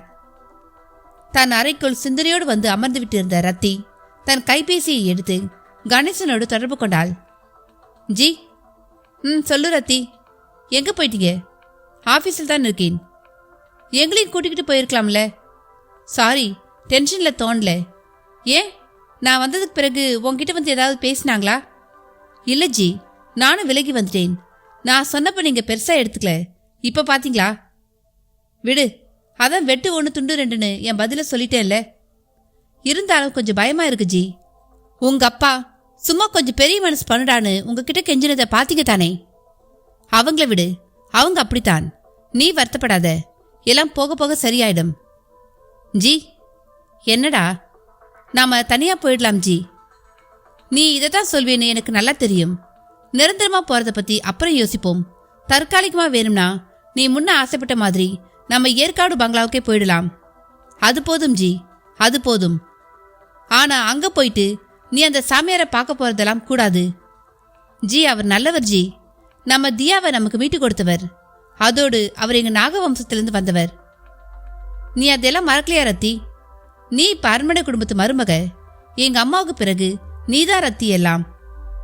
இப்படி நீங்க சொல்றதை கேட்க சந்தோஷமா இருக்கு ஜி. இவ்வளவு தூரம் என்ன ஒரு ராணியா நினைக்கிற நீங்க இந்த ராணிக்கு கொஞ்சம் அவ விருப்பப்படி நடக்கிற சுதந்திரத்தை தரக்கூடாதா? விட மாட்டியா? சரி, உன் விருப்பப்படி நடந்துக்க. ஆனா முட்டாள்தனமா எது ஒன்று நடந்தாலும் நான் சும்மா இருக்க மாட்டேன். இல்ல ஜி, அவர் தெய்வீகமானவர். நீங்க நினைக்கிற மாதிரி தப்பான சாமியார் நிச்சயமா இல்ல. சரி ரத்தி, ஒரு மாசத்துக்கு தேவையான துணிமணியோடு தயாராகு. நான் கொஞ்ச நேரத்துல வரேன். நாம இன்னைக்கே கிளம்பிடலாம். கணேசன் சொல்லி முடிக்க ரத்திக்குள் ஒரு பெரு நிம்மதி, முகத்திலும் உற்சாக கலை. மலமளவென்று துணிமணிகளை எடுத்து சுர்கேஸ்குள் அடுக்க ஆரம்பித்தாள். அப்பொழுது அந்த அறைக்குள் நுழைந்திருந்தனர் கைலாச ராஜாவும் கஸ்தூரியும். அவர்களை பார்க்கவும் ரத்தியிடம் ஒரு மரியாதை கலந்த தயக்கம். என்னடி, துணியெல்லாம் பெட்டியில வச்சிட்டு இருக்க? எங்க கிளம்பிட்ட? கஸ்தூரி சற்று தாட்டியமாகவே கேட்டாள். மாஜி, அது நாங்க ஏற்காடு கெஸ்ட் ஹவுஸ்க்கு போய் கொஞ்ச நாள் அங்க இருக்கலாம்னு முடிவு செஞ்சுக்கோம். தயங்கி தயங்கி மென்று விழுங்கி பேசினாள் ரத்தி. ஓ, தனி கொடுத்துன போக போறேன்னு சொல்லு. நை நை, அப்படியெல்லாம் இல்லை. என்ன அப்படியெல்லாம் இல்லை? என் தலையெழுத்து நான் உன்கிட்டலாம் வந்து நின்று பேசும்படி பண்ணிட்டான் என் பிள்ளை. நடந்ததையெல்லாம் பார்த்துதானே. என்ன சொல்றீங்க மாமாஜி? என்னத்தை சொல்ல? உன் காலில் வேணா கூட சொல்லு, விழறேன். கணேசனை மஞ்சு கழுத்துல ஒரு தாலியை கட்ட சொல். இப்படியே விட்டா ஒரு நாள் இல்ல ஒரு நாள் அவ தற்கொலை பண்ணிக்கிட்டு செத்து போயிடுவாடி.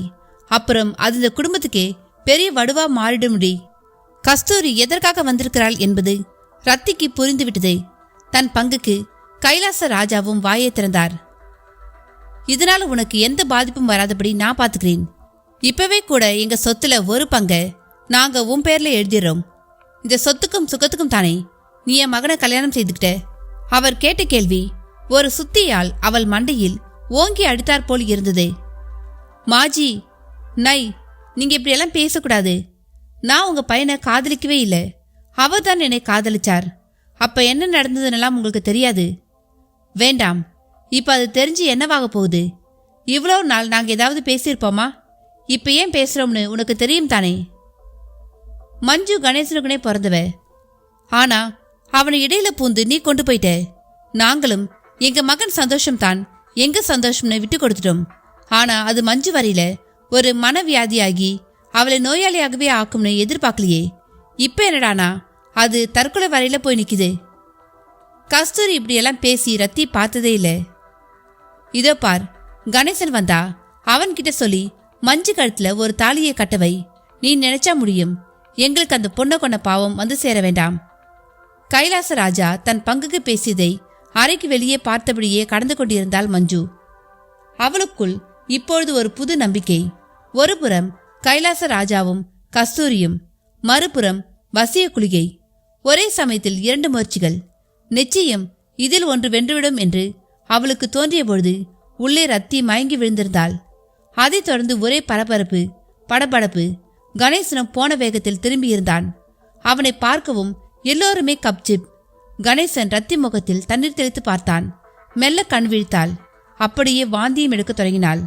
பதிலுக்கு கஸ்தூரியிடம் ஒரு பகீர் உணர்வு. அத்தியாயம் 41. மண்ணாங்கடி சித்தரை பார்த்த மாத்திரத்தில் அசோகமித்திரனிடம் ஒரு விதிர்ப்பு. ஒரு வினாடி தாமதமின்றி அவரை நோக்கி ஓடத் தொடங்கினார். ஆனால் வாசலில் போடப்பட்டிருந்த மிதியடி விரிப்பு காலை இடறிவிட்டதில் அப்படியே தள்ளாடி கீழே விழுந்து பின் எழுந்திருந்தார். அதன் பின் சுதாரித்து தெருவில் இறங்கிய பொழுது ஒருவரும் கண்ணில் படவில்லை. அதற்குள் எப்படி மறைந்தார் என்கிற கேள்வி அசோகமித்திரனை ஆக்கிரமித்திர வைத்தியரும் கணபாடிகளும் அவரை நெருங்கி, என்ன சார், யாரை பார்த்துட்டு அப்படி ஓடினீங்க என்றும் கேட்டனர். அந்த தென்னந்தோப்பு சித்தர், அவர் பேரு கூட மண்ணாங்கடி சித்தர். ஓ, அவரை பார்த்தீங்களா? நிஜமாவா? பார்த்ததால தானே ஓடி கீழே விழுந்தேன். சரிதான், சித்தர் விளையாட்டு காட்ட தொடங்கிறார் போல இருக்கு. விளையாட்டா? ஆமாம், அவர் சமயத்துல இங்கு சிலர் வீட்டுக்கும் வருவார். அவர் வந்தது தெரிஞ்சு அவரை பார்க்க பலரும் வருவாங்க. ஆனா அப்ப அவர் எப்படியோ மறைஞ்சிருவார். இதைத்தான் நாங்க விளையாட்டுன்னு சொல்வோம். எதுக்கு இப்படி ஒரு கண்ணாமூச்சி விளையாட்டை அவர் விளையாடணும்? இதுக்கு பதில அவர் தான் சொல்லணும். ஆனா ஒண்ணு, அவர் உங்களை விடுறதா இல்லைன்னு நான் நினைக்கிறேன். இல்லனா எங்க கண்ணில் படாம உங்க கண்ணுக்கு மட்டும் ஏன் படணும்? எனக்கு எல்லாமே விசித்திரமா இருக்கு. நான் தேடி போனப்ப அவர் இல்ல, இப்ப மட்டும் அவரே என்ன பார்க்கணும்? இந்த கேள்வியை எல்லாம் அவர்கிட்டயே கேளுங்கோ அசோகமித்திரன். அதான் 4 நாள் இங்கே இருக்க போறீங்களே. ஆமாம், நீங்க சொல்றதான் சரி. ஆமா, அவர் இப்ப எங்க பார்க்கலாம்? இப்ப வேண்டாம், நாம வீட்டுக்கு போய் போஜனம் பண்ணிட்டு தூங்குவோம். நாளை பொழுது விடியட்டும், பார்த்துக்கலாம். நான் அவசியம் அந்த நாடு ஜோசியரையும் பார்க்கணும். அவரை கூட உங்களை பார்க்க வரலாம். நாம இப்ப கிளம்புவோமா? கணபாடிகள் வைத்தியரிடம் சொல்லிக்கொண்டு புறப்பட்டார். வீடு வந்து இரவு சாப்பாடு முடிந்து கட்டிலில் வந்து அசோகமித்திரன் அமரவும் காத்திருந்தது போல அவர் கைபேசி வழியே மணிமொழியினிடமிருந்து அழைப்பு. இரவு வணக்கம் ஐயா. என்ன அசோகமித்திரன், படுத்துட்டீங்களா? அகாலத்துல தொந்தரவு பண்ணிட்டேனா? நிச்சயமா இல்லையா, சரியான நேரத்தில் தான் கூப்பிட்டுருக்கீங்க. நீங்க அழைக்காட்டி நான் அழைச்சிருப்பேன். அப்ப பகிர்ந்துக்க நிறைய விஷயங்கள் நடந்திருக்குன்னு சொல்லுங்க. ஆமாங்க ஐயா என்ற அசோகமித்திரன் நடந்தவைகளை உள்ளது உள்ளவாறு சொல்லி முடித்தார். மணிமொழியினாரிடம் சற்றே மௌனம். என்னையா, இதெல்லாம் எப்படி எடுத்துக்கிறதுன்னு குழப்பமா இருக்கா? அப்படி இல்லை, என்னையும் மீறி எனக்குள்ள சில வியப்புகள், அதுல மூழ்கிட்டேன். உங்களுக்கே அப்படின்னா அனுபவிக்கிற எனக்கு எப்படி இருக்கும்னு யோசிச்சு பாருங்க. புரியுது, நல்லா அனுபவிங்க அசோகமித்திரன். பொதுவா அமானுஷ்ய அனுபவங்கள் லட்சத்துல ஒருத்தருக்கு தான் வாய்க்கும். நீங்க இப்ப லட்சத்துல ஒருத்தர். நாடு ஜோதிடம் பழிச்சது கூட எனக்கு பெரிய வேப்பில. அந்த மண்ணாங்கடி சித்ததான் எனக்கு புரியாத புதிராய் இருக்கார். அது எப்படியா பூமிக்கடல புதைஞ்சு போயிட்ட ஒருத்தர் திரும்ப வர முடியும்? ரொம்ப சிம்பிள் அசோகமித்திரன். அவர் ஒரு பிணமா புதைக்கப்படலங்கிறதான் இதுக்கு பின்னால் இருக்கிற உண்மைன்னு நான் நினைக்கிறேன். என்னையா சொல்றீங்க? புதைக்கப்படுறதுக்கும் ஜீவ சமாதியில அடக்கப்படுறதுக்கும் நிறைய வித்தியாசம் இருக்கு. அதுலயும் சித்தர்கள் விஷயம் கொஞ்சம் சிக்கலான விஷயம். நான் உங்க நூல்களை வாசிச்சு புரிஞ்சுக்கிட்ட அளவுல சொல்றேன். பொதுவா உயிர் பிரிவது என்பது மனிதர்கள் வரையில 9 துவாரங்கள் வழியா தான் நிகழுது. அந்த பிரிவை சுவாசம் நின்று போனதை வச்சு உறுதி செய்துக்கிறோம். அப்ப சுவாச காற்றுதான் உயிராய் என்று நினைக்க வேண்டியிருக்கு. அப்படியே வச்சுக்கிட்டு சிந்திப்போம். இந்த சுவாசத்தை கட்டுப்படுத்துறதான் ஒரு சித்தனோட முதல் வேலையாய் இருக்கு. ஒரு நாளைக்கு நாம 21,600 தடவை சுவாசிக்கிறதா ஒரு கணக்கு இருக்கு. இது கூடினா ஒரு மனித ஆயுள் குறையும். இது குறைஞ்சா ஆயுள் அதிகரிக்கும். பதற்றம், கோபம், பயம் போன்ற உணர்ச்சி தருணங்களை சுவாசம் அதிகரிக்கும். அமைதி, தியானம், தவத்தின் பொழுது குறையும். மொத்தத்துல இந்த காத்துல தான் எல்லாம் இருக்கு. இதைத்தான் திருமூலர் காற்றை பிடிக்கும் கணக்கறிவாளருக்கு கூற்றை உதைக்கும் குறி அது ஆமேன்னு பாடியிருக்கார். இந்த உயிர் காற்றை சித்தர்கள் வெளியே விடுறதே இல்லை, தங்களுக்குள்ள பிடிச்சு வச்சுக்கிறாங்க. இதுக்கு உடம்பு ஒத்துழைக்கணும். அதனால உடம்பையும் அவங்க அதற்கேற்ப காயக்கல்பங்களால மேம்படுத்திக்கிறாங்க. இதனால நம்ம உப்பு, புளி, கார உடம்போடு ஒரு சித்தன் உடம்பை எக்காரணம் கொண்டும் ஒப்பிடக்கூடாது. ஒப்பிட்டா சரியான விடையும் கிடைக்காது. அவங்க உடல் கல்ப உடல். அவங்க உயிர் அவங்க கட்டுப்பாட்டில் உள்ள ஒன்று. அதனால அவங்களுக்கு பல விஷயங்கள் சாத்தியப்படுகிறது என்பது என் கருத்து. அப்ப மண்ணாங்கட்டி சித்தர் சாக வரம் பெற்றவரா? இந்த உலகத்துல எல்லாமே 2 தான் இருக்கு அசோகமித்ரன். சுவை 1, இனிப்பு கசப்புன்னு அது 2 இருக்கு. பூமி கூட ஒண்ணுதான், அது இரவு பகல்னு 2 இருக்கு. உணர்வு ஒன்றுதான், ஆனா வலி இன்பம்னு 2 இருக்கு.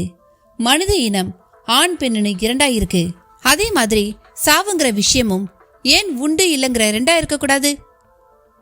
அப்படின்னா சாகாம வாழ முடியும்னு சொல்றீங்களா? வாழ முடியாட்டி மண்ணாங்கட்டியார் எப்படி கண்ணில் பட முடியும்? அப்ப நெருநல் உளனொருவன் இன்றில்லை என்னும் பெருமை உடைத்து இவ்வுலகுங்கிற திருக்குறள் பொய்யா? இந்த கேள்வியை அந்த மண்ணாங்கட்டியார்கிட்டவே கேளுங்க. அப்படியே அழியாத அவருக்கு ஒரு மழையில கரைஞ்சு போற மண்ணாங்கட்டிக்கிற பேர் எதுக்குன்னு கேளுங்க. மணிமொழியினார் அழகாய் தூண்டிவிடலானார். கஸ்தூரி முகம் போன போக்கை கைலாச ராஜாவும் கவனித்தார். கணேசனோ தன் செல்போன் மூலம் டாக்டரை அழைக்க தொடங்கியிருந்தான். ரத்தி மிக சோர்வாக தெரிந்தாள். கணேசன் டாக்டரை அழைத்துவிட்டு அவளிடம் மூன்ற தொடங்கினான். என்ன பண்ணுது ரத்தி? நல்லா தானே இருந்த? தெரியலிங்க ஜி, ஒரு மாதிரி இருக்கு. இரு, டாக்டர் வந்துடுவார். ஒரு ஊசி போட்டா எல்லாம் சரியாயிடும் என்றவன் அப்பா அம்மா என இருவர் பக்கமும் திரும்பினான். பார்வையே நீங்கள் ஏதாவது சொன்னீங்களா என்று கேட்டது. அவர்களிடம் திருத்திருப்பு. என்ன கல்யாண விஷயமா? நான் இல்லாத நேரமா பார்த்து இவளை ஏதாவது குழப்பினீங்களா? கச்சிதமாய் கேட்டான். இல்ல ராஜா, கொஞ்சம் பெரிய மனசு பண்ணுன்னு சொன்னோம். இவ யார் பெரிய மனசு பண்றதுக்கு? உங்களுக்கு அறிவில? முடிவெடுக்க வேண்டியவன் நான் தான் தெளிவா சொல்லிட்டேனே. பலத்த குரலில் அவன் கத்தியது வெளியேயும் எதிரொலித்தது. கத்தாத ராஜா, கண் எதிரில் மஞ்சு படுற பாட்டை பார்த்ததானே? என்ன பெரிய பாடு? இந்த உலகத்துல நான் மட்டும்தான் ஆம்பளையா? நான் இப்ப 6 வயசு குழந்தைக்கு அப்பன். அதையெல்லாம் பார்த்தும் என்னை விரும்ப அவளால் எப்படி முடியுது? நீங்க புத்தி சொல்ல வேண்டியது அவளுக்கு, எனக்கு இல்ல. திரும்பவும் கத்தினான். அதை மூர்த்தி ஒரு புறம் மறைவாக இருந்து கேட்டபடியே இருந்தான். அதற்கு மேல் அங்கு இருந்தால் பேச்சு வளரும் என்று உணர்ந்த கைலாச ராஜாவும் கஸ்தூரியும் ஒரு பெரும் மூச்சோடு அங்கிருந்து அகன்றிட சில நிமிடங்களில் லேடி டாக்டர் மீரா கிருஷ்ணகுமார் உள் நுழைந்தார். அடுத்த சில நிமிடங்களிலேயே ரத்தி திரும்பவும் தாயாகிவிட்ட செய்தி அந்த பங்களா முழுக்கவே பரவ தொடங்கியது. கணேச ராஜாவிடமும் அதுவரை நிலவி வந்த வெப்பம் ஆவியாகி முகத்தில் ஒரு புன்னகை தோன்றியிருந்தது. ரத்தியிடமும் வெட்கம் கலந்த ஒரு முகபாவம். அப்புறமா ஒரு கிளீன் செக்கப்புக்கு கூட்டிகிட்டு வாங்க, இப்பொழுதைக்கு இந்த டேப்லெட்ஸை வாங்கித்தாங்க என்று அந்த லேடி டாக்டர் விடை பெற்றாள். அவள் அகலவும் நேராக கைலாச ராஜாவிடமும் கஸ்தூரியிடமும் சென்றவன், கேட்டீங்க தானே, நான் திரும்ப அப்பாவாக போகிறேன். இந்த தடவை நிச்சயம் எனக்கு மகன்தான் பிறப்பான்னு நான் நம்புறேன். நம்ம குடும்பத்தோட வாரிசு வரப்போகுது. நீங்களும் சந்தோஷப்படணும். ரத்திக்கிட்டையும் பொறுப்பா அன்பா நடந்துக்கணும் என்றான். தன் அறைக்குள் இருந்த மஞ்சுவுக்குள் எரிமலை ஒன்று வெடித்து விட்டது போல் ஒரு வெப்பம். அதை பார்த்து அவள் அம்மாவான சுந்தரவல்லிக்கு அடுத்து அவள் என்ன செய்வாள் என்பது தெரிந்துவிட்டது. நல்ல வேளையாக அறைக்குள் நுழைந்தபடி இருந்த குலசேகரரை பார்த்து சற்று சமாதானமானாள். என்னங்க இது, பிள்ளையார் பிடிக்க போய் குரங்கான கதையாகிடுச்சு என்று தொடங்கினாள். அது எதுவேனா ஆகட்டும் சுந்தரம், நீ கலங்காத. மஞ்சு, உனக்கும் தான் சொல்றேன். என்றார் குலசேகரர். இல்லப்பா, எனக்கு நம்பிக்கை இல்லை. நான் இனி உயிர் வாழத்துல அர்த்தமில்லை என்று வெறுப்போடு சொன்னாள் மஞ்சு. லூசு மாதிரி பேசாத. இப்பதான் நீ நம்பிக்கையோடு இருக்கணும். எப்படி எப்படிப்பா? அத்தான் பேசுனத கேட்கலையா நீ? ஏன் கேட்காம? எல்லாம் மாறும் மஞ்சு. என்ன உங்க வசியம் மறந்தாலியா? ஆமாம், அதான் இப்ப என் ஒரே நம்பிக்கை. என்ன நம்பிக்கையோ? மருந்துனா அது வியாதியை குணப்படுத்தும். இது மனசு சம்பந்தப்பட்ட விஷயம். இதை எப்படி ஒரு மருந்து செய்யும்? புரியவே இல்லை எனக்கு. சுந்தரவள்ளி சளைத்து கொண்டாள். இதோ பார், இப்படியெல்லாம் எனக்கும் கேள்வி கேட்க தெரியும். கேட்டவன் தான் நான். ஆனா எனக்கு இதை கொடுத்தவன் என் கண் எதிரில் ஒரு காட்டு யானையே அடைக்கிறத நான் பார்த்தேன். அது மட்டுமில்ல, சர்க்கார் அடிச்ச ரூபா நோட்டோட நம்பரை அவன் பார்க்காமலே சொல்றான். மனசுல நினைக்கிறது எல்லாமும் சொல்றான். அடுத்து இதுக்கு விலை 20 கோடி. சும்மா இல்ல. குலசேகர ராஜாவும் கொந்தளித்தார். எல்லாம் சரிங்க. இப்ப பார்த்து அவ திரும்ப உண்டாகியிருக்காளே, அந்த முதல் வாரிசும் பூரண குணமாகி ஓடி விளையாடுதே. இதெல்லாம் எப்படி கடக்க போறோம்? எப்படி கடக்க போறோம்னா கடந்துதான் தீரணும்.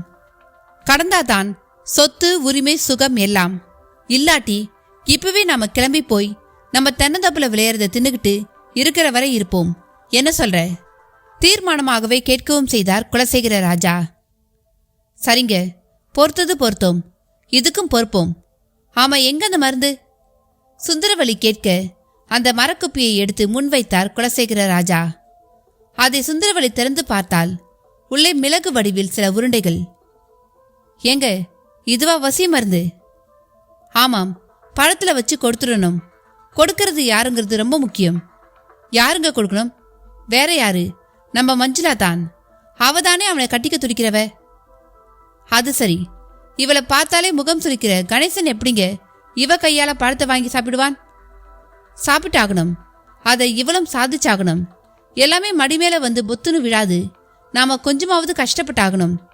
குலசேகர் சொன்ன மறுநொடி அந்த மரக்குப்பியை சுந்தரவள்ளியிடமிருந்து பெற்ற மஞ்சுளா, நான் இதை சாதிச்சு காட்டுறேன் என்றாள் ஆவேசமாக. பார்த்து, இந்த மருந்து வீணாகிடக்கூடாது. திரும்ப அவன்கிட்ட நான் இதை கேட்டு வாங்கிறது சாதாரணம் இல்லை. குலசேகர ராஜா எச்சரித்திட, சுந்தரவள்ளியும் ஆமோதித்திட, மஞ்சு முகத்தில் பலமான தீர்க்கம். டாக்டர் தந்திருந்த மாத்திரையுடன் ஒரு வெள்ளி டம்ளர் நிறைய பாலையும் ரத்தியமும் நீட்டியபடி நின்றிருந்தான் கணேசன். ஜி, உங்களுக்கு எதுக்கு சிரமம்? சிரமமா? நீ என் வாரிசை இப்ப சுமந்துட்டு இருக்க. ஜூனியர் கணேஷ் வரப்போறான். அவன் சும்மா கொழுகொன்னு இருக்க வேண்டாமா? மிக ஆசையாக பேசினான் கணேசன். அவளுக்கும் மிக ஆறுதலாக இருந்தது அந்த பேச்சு. ஜி, நாம ஏற்காடு போக போறது உறுதிதானே? அதுவா? இந்த நிலையில அங்க தனியா இருக்கிறது எந்த அளவுக்கு சரின்னு யோசிக்கிறேன் ரத்தி.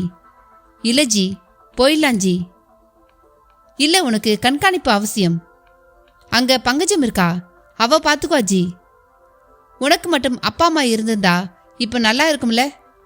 கணேசன் அப்படி கேட்டு தாய் வீட்டு நினைவை மூட்டுவான் என அவள் சற்றும் எதிர்பார்க்கவில்லை. கச்சிதமாய் அப்பொழுது அந்த அறைக்குள் மஞ்சு நுழைந்தபடி இருந்தாள். அவளை இருவருமே எதிர்பார்க்கவில்லை. சாரி அத்தான், நான் விஷ் பண்ணதான் வந்திருக்கேன் என்று அவளும் இதமாக ஆரம்பித்தாள். அப்படியே ரத்தியை நெருங்கி அவள் தலையை வருடி, ரத்தி, என் மனமார்ந்த வாழ்த்துக்கள். நீ நல்ல ஆண் பிள்ளையா பெத்து என் அத்தானுக்கு கொடுக்கணும். நான் கடவுளை வேண்டிக்கிறேன் என்றாள். ரத்தி நிர்மலமாக தலையை ஆட்டினாள். இதோ பார் மஞ்சு, நீ இப்படி வாழ்த்துறதை விட பெரிய விஷயம் ஒரு நல்ல மாப்பிள்ளையா பார்த்து கல்யாணம் பண்ணிக்கிறதான். நீ இப்பவே சரின்னு சொல்லு. நான் உனக்கு எப்படிப்பட்ட மாப்பிள்ளை பார்க்கறேன் பார். சரி அத்தான், உங்க சந்தோஷம் தான் இனி என் சந்தோஷம். அப்படியே செய்யுங்க. நிஜமாவா சொல்ற? ஆமாம், எனக்கு இனி உங்க விருப்பம் எதுவோ அதுவே என் விருப்பம். கிரேசி, அப்ப ஏன் அப்படி நடந்துக்கிட்ட? அதான் எனக்கே தெரியல. அதை விடுங்க. இனி நான் நீங்க என்ன சொன்னாலும் கேட்பேன். போதுமா? ஓ, நீ இவ்வளவு சீக்கிரம் இப்படி மாறுவின்னு நான் கொஞ்சம் கூட எதிர்பார்க்கல. எதிர்பாராதெல்லாம் நடக்கிறதானே மனித வாழ்க்கை. மஞ்சு பொடி வைத்து பேசியது கணேசராஜாவுக்கு புரிந்ததோ இல்லையோ, ரத்திக்கு நன்றாகவே புரிந்தது. அவளுக்குள் பய உணர்வுகள் பானை நண்டுகள் போல ஊறத் தொடங்கின. அத்தியாயம் 42. மணிமொழியினரின் தூண்டல் அசோகமித்திரனுக்குள் மேலும் பல கேள்விகளை எழுப்பத் தொடங்கியது. ஐயா, எனக்குள்ள இப்ப எவ்வளவோ கேள்விகள். அந்த கேள்விகளுக்கு யாருக்கும் சரியா விடை தெரியல. எல்லோரும் அந்த மண்ணாங்கடி சித்தர்கிட்டே கேளுன்னு சொல்றாங்க. நீங்களும் அப்படியே சொல்றீங்க. அவங்க சொன்னதுல எனக்கு எந்த ஆச்சரியமும் இல்லை.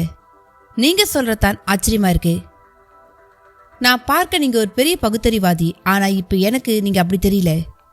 என்ன அனுபவங்கள் உங்களை மாத்திருச்சா இல்ல நான் தான் உங்களை தப்பா புரிஞ்சுக்கிட்டேனான்னு தெரியல. அசோகமித்திரன் அந்த நொடி மனதில் என்ன தோன்றியதோ அதை பேசினார். உண்மைதான் அசோகமித்திரன், நானும் கொஞ்சம் மாறிட்டேன் என்று தான் சொல்லணும். மாற்றம் தானே மாறாதது, அந்த மாற்றம் எப்படின்னு தான் பார்க்கணும். பகுத்தறிவு என்பது உள்ளபடி உணர்வது, அவ்வளவுதான். அப்படி உணர நேரிடும் பொழுது மாறித்தானே தீர வேண்டியிருக்கு. இங்கே எனக்கு நேரிட்டு இருக்கிற அனுபவங்களை கேட்டா இந்த மாற்றம் நிச்சயமா இல்ல. நீங்க இப்ப என் வரையில ஒரு ஆராய்ச்சியாளர். உங்களை நான் சோர்வடையாம வழி நடத்துறேன், அவ்வளவுதான். அதே சமயம் நான் புதுசா வாசிக்கிற புத்தகங்கள் மற்றும் சில மனிதர்கள் எனக்குள்ள மாற்றங்களை ஏற்படுத்திட்டு வராங்க. அப்படி எந்த விஷயம் சார் உங்களை மாற்றினது? கவி சக்கரவர்த்தி கம்பரை உங்களுக்கு தெரியும் தானே? நல்லா. அவரோட கம்பராமாயணத்துல ஒரு பாட்டு ரொம்பவே பிரசித்தி. அதுல ஒண்ணுதான், அஞ்சிலே ஒன்று பெற்றான் அஞ்சிலே ஒன்றை தாவி அஞ்சிலே ஒன்று ஆறாக ஆறுயிர் காக்கி ஏகி என்ற பாட்டை கேள்விப்பட்டிருக்கீங்களா? என் நண்பர் ஒருவர் அனுமாரை வணங்கும் பொழுது இந்த பாட்டை தான் பாடுவார், கேள்விப்பட்டிருக்கேன். இந்த பாட்டுக்கு 2 வித பொருள் இருக்கிறத ஒரு நண்பர் சமீபத்தில் சொன்னார். அஞ்சுங்கிறது இங்க பஞ்சபூதமான நீர் நிலம் காற்று வெளி நெருப்பை குறிக்கின்றது. அதுல அனுமன் வாயுவோட அம்சம். இந்த வாயுவோட வகையில ஒண்ணுதான் அடர்த்தி குறைஞ்ச ஹீலியம் என்ற வாயு. இதை கொண்டே ராட்சச பலூன் தொட்டிகளை பறக்க வைக்கிறாங்க. அனுமன் பறக்க காரணமும் இதுதான். அந்த வாயுவை அவன் நிரப்பிக் கொண்டதால் தான் அவன் வாயும் பந்து போல இருக்கு. இந்த வாயுவை பயன்படுத்தியே அவன் பறந்தாங்கன்றது உள்ளடக்கம். இதே அனுமன் தன் பாலிய வயதுல சூரியனை சிவந்த பழம்னு நினைச்சி அதை பறிக்க பறந்த சம்பவம் ஒண்ணு அனுமன் கதையில உண்டு. சூரியன் சிவந்த பழமா தெரியறதன் பின்னாலேயும் ஹீலியம் வாயுவோட தன்மை இருக்கு. சந்திரசேகர் என்ற விஞ்ஞானி இதை பற்றி விரிவாவே ஆராய்ச்சி செய்திருக்கார். அனுமனுடைய சாகசத்தை கவித்துவா கம்பர் சொல்லியிருக்கிற இந்த பாட்டுக்குள்ள நம்மால மறுக்க முடியாத பல விஞ்ஞான ரகசியங்கள் ஒளிஞ்சிருக்கிறத அந்த நண்பர் எனக்கு விரிவா எடுத்து சொன்னார். அப்ப கம்பருக்கும் விஞ்ஞானம் எல்லாம் தெரியுமான்னு ஒரு கேள்வி எனக்குள்ள எழுந்தது. அந்த கேள்வி இப்பவும் இருக்கு. அந்த நண்பர் திருமூலரோட அணு தொடர்பான ஒரு பாட்டையும் உதாரணம் காட்டினார். அணுவில் அணுவினை ஆதி பிரானை அணுவில் அணுவினை 1000 கூறிட்டு அணுவில் அணுவினை அணுக வல்லார்கட்கு அணுவில் அணுவை அணுகலும் ஆமே. இந்த பாட்டை 1000 வருஷத்துக்கு முந்தையே பாடிட்டார் திருமூலர். அந்த காலத்துல ஏது டெலஸ்கோப், ஏது மின்சாரம், ஏது புத்தகங்கள், பனை ஓலையும் எழுத்தாணையும் தான் எழுத்துக்கான களம். கண்ணாடி கூட இருந்திருக்க வாய்ப்பில்லை. ஆனா இன்றைக்கு இருக்கிற அணு ஆராய்ச்சி சிந்தனைக்கு நிகரா சிந்திச்சு அதை அழகா பாட்டாவும் பாடியிருக்கார் திருமூலர், அதுவும் போற போக்குல. இந்த பாடல்களோட களமா இறை சிந்தனை இருக்கிறதால இதை மூடமா நினைக்கிறது தப்புன்னு எனக்கும் தோணுச்சு. நம்ம முன்னோர்கள் இப்ப நம்ம வாழ்ந்துட்டு இருக்க விஞ்ஞான வாழ்க்கைக்கு இணையாவோ இல்ல இதை விட மேலாவோ ஒரு வாழ்க்கை வாழ்ந்திருந்தா தான் இப்படி சிந்திச்சு எழுத முடியும்னு எனக்கு தோணுது. நான் உதாரணத்துக்கு சில பாடல்களை சொன்னேன், பல பாடல்கள் இருக்குங்கிறதான் உண்மை. மணிமொழியினார் சொன்ன கருத்துக்கள் அசோகமித்திரனிடமும் ஒரு ஆச்சரிய அமைதியை உண்டாக்கி, ஐயா உங்க பேச்சு எனக்கு ஒரு நல்ல தூண்டுதலை தந்திருக்கு. நான் கூட இந்த பாம்பை பற்றின ஆராய்ச்சியில இது தொடர்பான ஃபேண்டசியை எப்படி புரிஞ்சுக்கிறத குழப்பத்துல இருந்தேன். அதை பிளந்து பார்க்கணும்னு நீங்க சொல்லாம சொல்லிட்டீங்க, சரிதானே? ஆமாம், மேலோட்டமா ஒரு பொருள், உள்ளடக்கமா வேறு பொருள். மேலோட்டத்துல இருக்கிற நம்ப முடியாத விஷயங்களை பார்த்து அதை அவசரப்பட்டு ஒதுக்கிடக்கூடாது. அந்த நம்ப முடியாத விஷயத்துக்குள்ளதான் ஒரு பெரிய நம்ப வேண்டிய உண்மையும் ஒளிஞ்சிருக்குன்னு நான் இப்ப நினைக்கிறேன். நானும் உங்க கருத்தை ஏற்று நடக்கிறேன் ஐயா. நாளைய பொழுது விடியட்டும், அந்த மண்ணாங்கட்டியாரை நான் விட போறதில்ல. இதுதான் சரியான சிந்தனை. ஏன் என்ற கேள்வி கேட்காமல் வாழ்க்கை இல்லைங்கிற கருத்தை மறந்துடக்கூடாது. அதே சமயம் ஒரு விஷயத்தை அணுக்கும் பொழுது நாம் ஒரு சார்பாகவும் இருந்துடக்கூடாது. நம்ம இடம் மையமாக இருக்கணும். மையமாய் இருந்தாதான் இருபுறமும் சமதூரம். எந்த பக்கம் விலகினாலும் ஒன்னு கூடி ஒன்னு குறைஞ்சி அதற்கேற்பதான் விடையும் கிடைக்கும். இந்த எச்சரிக்கை உணர்வும் அவசியம். மணிமொழியினார் அதோடு அன்றைய பேச்சை முடித்துக் கொண்டார். படுக்கைக்கு சென்றபொழுது அசோகமித்திரனுக்கும் சற்று தெம்பாக இருந்தது. ரத்தி தனக்குள் ஏற்பட்ட உணர்வோடு மஞ்சுவை பார்த்தாள். மஞ்சுவும் பதிலுக்கு பார்த்தாள். மஞ்சுவின் இந்த அந்தர்பல்ட்டிய எப்படி கணேசராஜா துளியும் சந்தேகிக்காமல் பேசுகிறான் என்று ரத்திக்குள் ஒரு ராட்சச கேள்வி. அவனோ அப்பொழுது தன் கைபேசி சினுங்கவும் அழைத்தவரோடு பேச சென்று விட்டான். அந்த இடைவெளியில் மஞ்சு மும்பரமானாள். ரத்தி, நீ இப்ப நல்லா சாப்பிடணும். குறிப்பா ஃப்ரூட் ஜூஸ், அப்புறம் மட்டன் சூப், இதெல்லாம் நிறைய சாப்பிடணும்.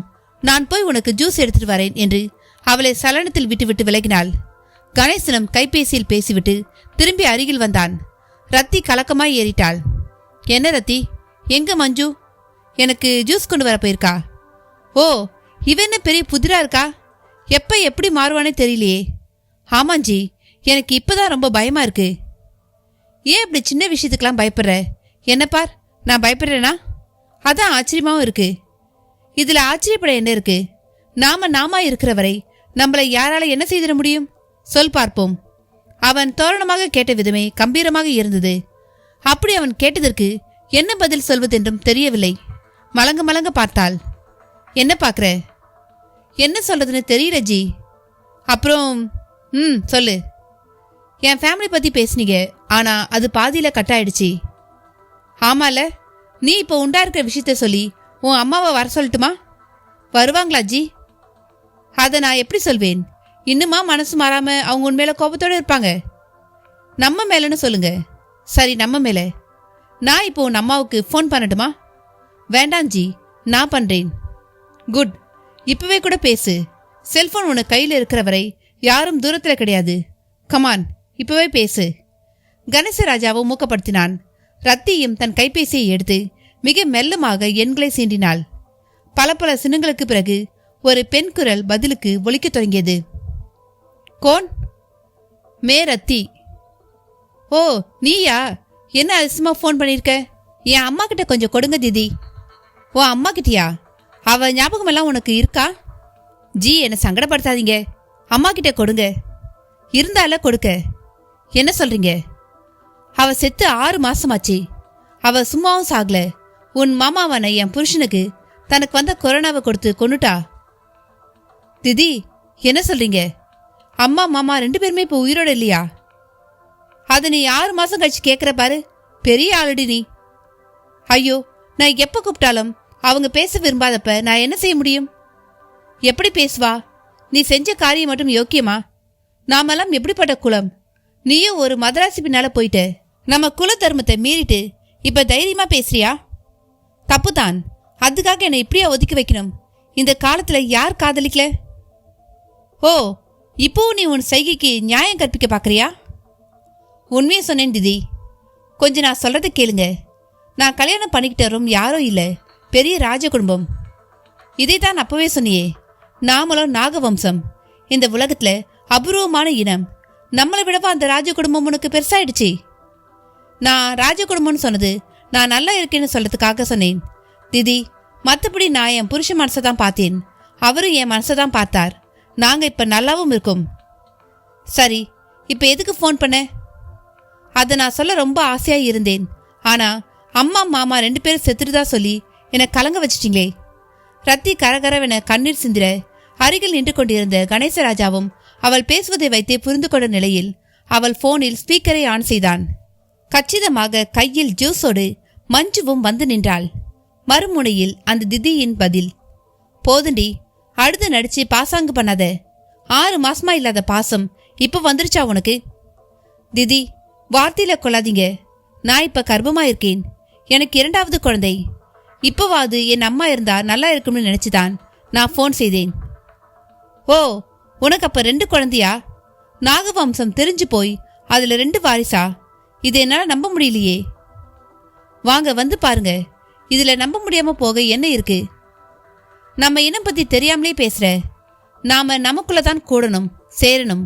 அது மாறி போனா விபரீதம் தான் உருவாகும். அப்படியெல்லாம் இல்ல.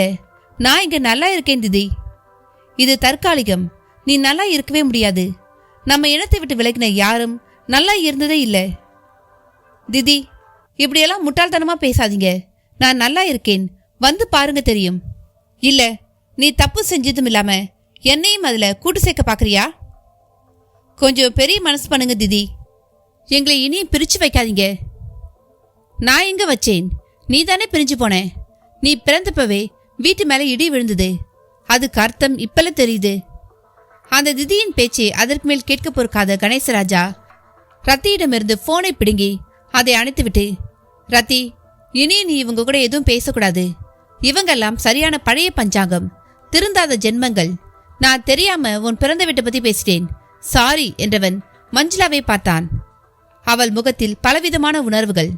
கையில் பிளேட் ஒன்றில் மாதுளம்பழ ஜூஸ், கூடவே 2 ரஸ்தாலி வாழைப்பழங்கள். அவன் பார்க்கவும் ஜூஸை நீட்டினாள். உனக்கு எதுக்கு சிரமம் மஞ்சு? இதை செய்யத்தான் நீங்க வேலைக்காரங்க இருக்காங்களே. எனிவே தேங்க்யூ வெரி மச் என்றபடி ஜூஸை எடுத்து ரத்தி முன் நீட்டினான். வேண்டாம் ஜி, என் மனசே சரியில்லை என்றாள். விடு ரத்தி, நீ ஆசைப்பட்ட மாதிரி நாம நாளைக்கு ஏற்காடு போறோம். நானும் உன் கூடவே இருக்கேன்.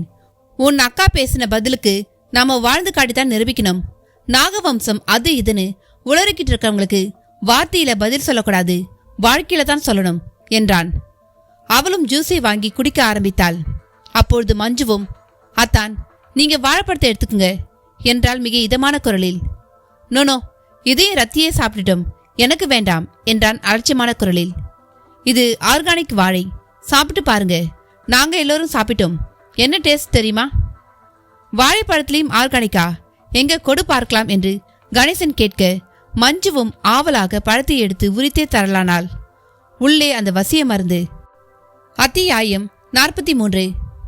பொழுது புலர்ந்து கரிக்குருவிகள் சப்தம் கேட்டு அசோகமித்திரன் கண் விழித்த பொழுது ஒரு ஆச்சரியத்தை முதலில் உணர்ந்தார். இரவில் தூக்கத்தின் பொழுது எப்படியும் சிறுநீர் கழிப்பதற்காக 2 முறையாவது எழுந்து விடுபவர் அன்று இரவு எழவே இல்லை. அதோடு எழுந்தாலும் ஒரு வகை அசதி சில நிமிடங்கள் படுக்கையிலே உட்காரும்படி அவரை வைத்திருக்கும். அப்படியும் இல்லை.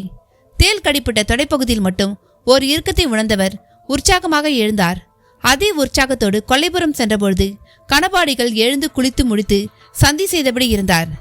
அசோகமித்திரனுக்கு அவரை பார்க்கவும் சற்று வெட்கமாக கூட இருந்தது. பேச்சு கொடுத்து அவரை கலைக்காமல் தண்ணீர் இறைத்து முகம் கழுவிக்கொண்டு தன் காலை கடன்களை கழிக்கத் தொடங்கினார். கணபாடிகளும் சந்தி முடித்துவிட்டு வரவும் குடிப்பதற்கு காஃபி வந்தது. அருமையான ஃபில்டர் காஃபி. கறந்த பசுவின் பாலில் போடப்பட்டதை நாக்கினால் துல்லியமாக உணர முடிந்தது. இது ஒரு தனி ருசிதான். ஆனா வேத தொடர்பு என்ற பழமையான விஷயங்களை விடாது நீங்க காஃபி சாப்பிடுறதுதான் எனக்கு ஆச்சரியமான விஷயம். உங்க ஆச்சாரம் இதை அனுமதிக்குதா என்று சற்று வில்லங்கமான கேள்வியையும் கேட்டார். கணபாடிகளிடம் ஒரு பெருமூச்சி. பிறகே பேசலானார். சரியான கேள்விதான் கேட்டிருக்கீங்க. இந்த காஃபிங்கிறது ஒரு தாவர வகைங்கிறதால சாஸ்திரப்படி தோஷம் இல்லை. ஆனா ஆரோக்கியம் என்ற அடிப்படையில பார்த்தா இது தப்புதான். இதை குடிக்கிறதும் ஒரு கெட்ட பழக்கம்தான். எப்படியோ இந்த பழக்கம் வெள்ளக்காரன் கிட்ட இருந்து எங்க கிட்ட ஒன்றிடுச்சு. காஞ்சி மகா சுவாமிகள் கூட இதை தப்புன்னு வலியுறுத்தி இதை கூடாதுன்னு சொல்லியிருக்கார். இதுக்கு சுக்கு ஜலம் ரொம்ப மேல். நானும் சில சமயங்கள்ல இதுல இருந்து விலகி நிற்பேன். அப்புறம் எப்படியோ ஒன்றிடும். சுருக்கமா சொன்னா இது ஒரு தப்பு தான். இதுக்காகவும் நான் காயத்ரிய கூடுதலா ஜெபிச்சு பரிகாரம் செய்தது வழக்கம் என்று ஒரு நெடிய விளக்கம் அளித்தார் கணபாடிகள். அந்த பதிலில் பரிகாரமாக காயத்ரியை அவர் கூறியதை அடுத்து அதை தொட்டும் ஒரு கேள்வி முளைத்தது. ஓ, தப்பு பண்ணிட்டா பரிகாரமா காயத்ரி ஜெபிச்சா சரியாயிடுமா? ஆமா, ஆனா அது எல்லா தப்புக்கும் பொருந்தாது. சரீரம், வாக்கு, மனசுன்னு 3ஆலத்தான் காரியங்கள் உருவாருது.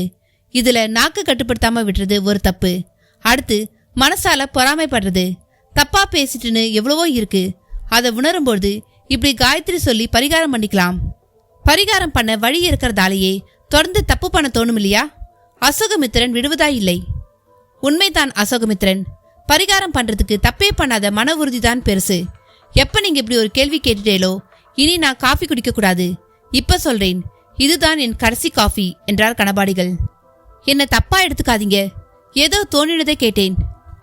நிச்சயமா இல்ல அசோகமித்திரன். நீங்க இப்படி கேட்கலனா எனக்கு இப்படி ஒரு உறுதி தோணி இருக்காது. உங்களால என் வரையில நல்லதுதான் நடந்திருக்கு. மிக சகஜமாய் எடுத்துக்கொண்டார் கணபாடிகள். அப்பொழுது வாசல் புறமாய் சங்கு ஊதிக்கொண்டு மணி அடித்தபடி யாரோ செல்லும் சப்தம் கேட்டது. என்ன சப்தம்? கோவில் நடை திறக்க போறா. கிரகணம் முடிஞ்சு திறக்கிறதால விஸ்வரூப தரிசனத்துக்கு கூட்டம் நிறைவே வரும். நாமளும் போகலாம். அடுத்த அரை மணியில் கொல்லைப்புற வாயிலில் குளித்து தயாராகி இருவருமே கோவிலுக்கு புறப்பட்டனர். கோவிலில் நல்ல கூட்டம். இறந்துவிட்ட குருக்களுக்கு பதிலாக தீட்சி பெற்றிருக்கும் ஒருவர்தான் வந்திருந்து கதவை திறந்தார். கூடவே மணி எடுத்தபடி உதவியாளர். கணபாடிகளும் அசோகமித்திரனும் வந்திருந்த நிலையில் கற்ப கிரகம் முன்னால் ஒரு சிவலிங்கம் பதிக்கப்பட்ட திரைச்சிலை மூடப்பட்டிருந்தது. அதை குருக்கள் கையால் விளக்கி உள்ளே மூலலிங்கத்தை பார்த்தபொழுது குபீர் என்றானது அவருக்கு. சிவலிங்கத்தின் மேல் மாலை போல் 12 அடி நீளத்திற்கு ஒரு பாம்பு சட்டை, லிங்கத்தின் தலைபாகம் மேல் சில வில்வ இலைகள் அச்சிக்கப்பட்டவை போல கிடந்தன. அந்த காட்சியை குருக்கள் மட்டுமன்றி எல்லோருமே பார்த்து ஒரு பரபரப்பும் சலசலப்பும் உருவாகிற்று. குருக்கள் திரும்பி கணபாடிகள் முன் வந்தவராய், அண்ணா பாத்தேலா, கிரகணமிட்ட நிலையில் ராத்திரியில சிவபூஜை நடந்திருக்கு. நாம தான் யாரும் பார்க்கலையே ஒழிய நடக்க வேண்டிய பூஜை நடந்திருக்கு என்றார் பரவசமாய். கணபாடிகளிடமும் மௌனமாய் ஆமோதிப்பு. அப்படியே அசோகமித்திரனை பார்த்தார்.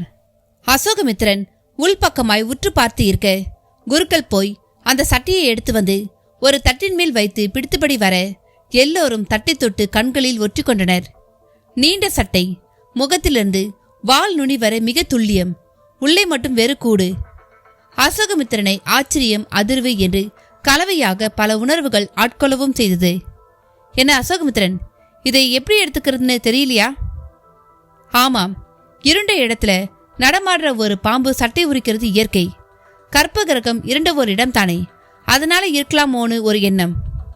அப்படியே இருந்தாலும் தன் உடம்பை மாலை போல போடுமா ஒரு சர்ப்பம்? கணபாடிகள் கேள்விக்கு உடன் ஒரு பதில் கூற முடியாத நிலையில் ஒரு சலனம் உண்டாயிற்று.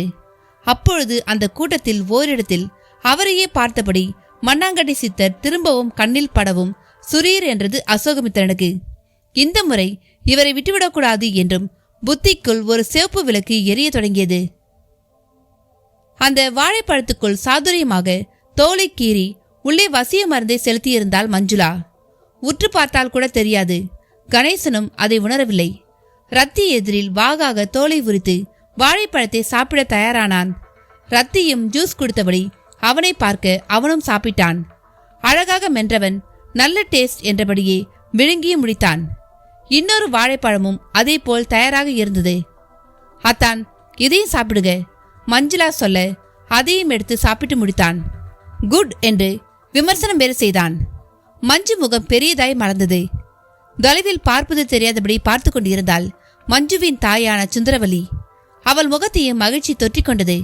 வேகமாக திரும்பி நடந்து குலசேகர ராஜாவை பிடித்தாள். என்னங்க, நம்ம பொண்ணு சாதிச்சிட்டாங்க, கணேஷ் பழத்தை சாப்பிட்டுட்டான் என்றால் மிக படபடப்பாக. பதிலுக்கு அவர் முகத்திலும் ஒரு சந்தோஷ ஜொலிப்பு. ஏங்க, அந்த மருந்து நீங்க சொன்ன மாதிரி நல்ல வேலை செய்யும் தானே என்று உடனேயே சற்று சந்தேக துணிப்போடும் கேட்டாள் சுந்தரவல்லி. எனக்கு நம்பிக்கை இருக்கு சுந்தரம், உங்களை வச்சு தாங்க நானே நம்புறேன். இருந்தாலும் ஒரு மருந்து உடம்புல இருக்க கிருமியை கொன்று குணப்படுத்தும். ஆனா இதுவோ மனசு, அதாவது அறிவு சம்பந்தப்பட்ட விஷயம். இதை எப்படி பண்ணும்னு ஒரு சந்தேகம் இருந்துகிட்டே தாங்க இருக்கு. இதை விட பெரிய கேள்வியை நான் கேட்டவன்.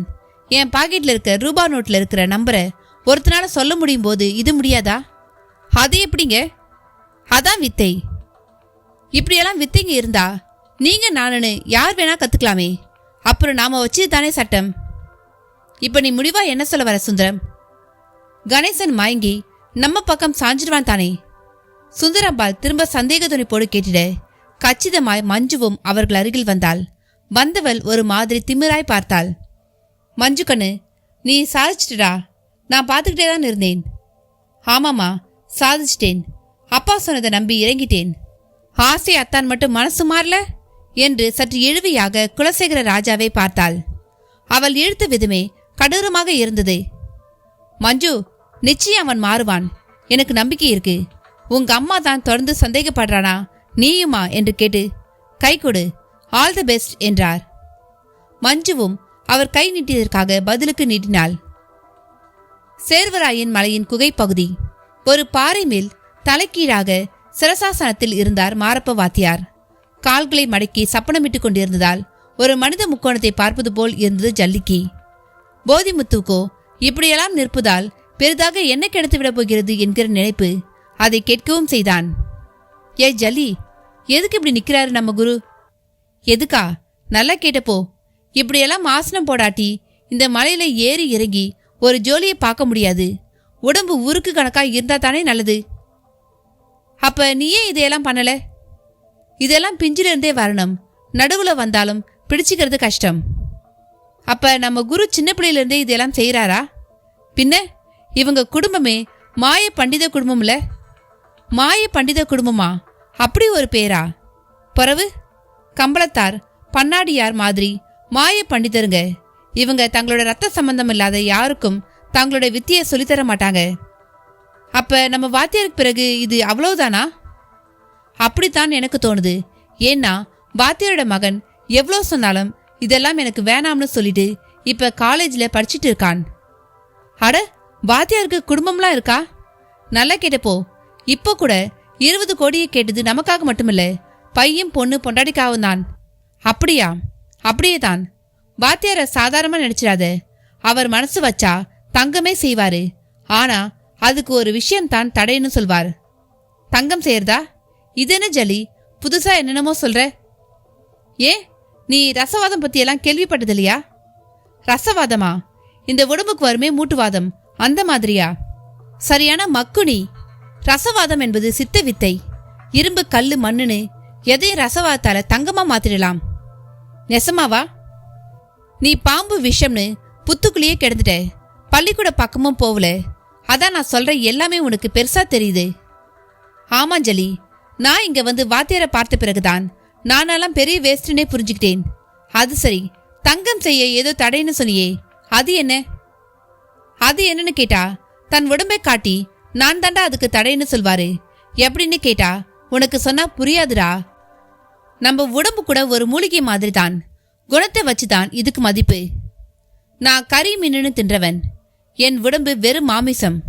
ஆனா பூமி கடியில வளர கிழங்குகளை கூட மாமிசமா நினைச்சு அதையெல்லாம் தவிர்த்து கீரை பழம்னு சாப்பிட்டு உடம்ப சும்மா தங்கமா வச்சுட்டு இருக்கிறவங்க தான் குணமுள்ள உடம்புக்காரங்க.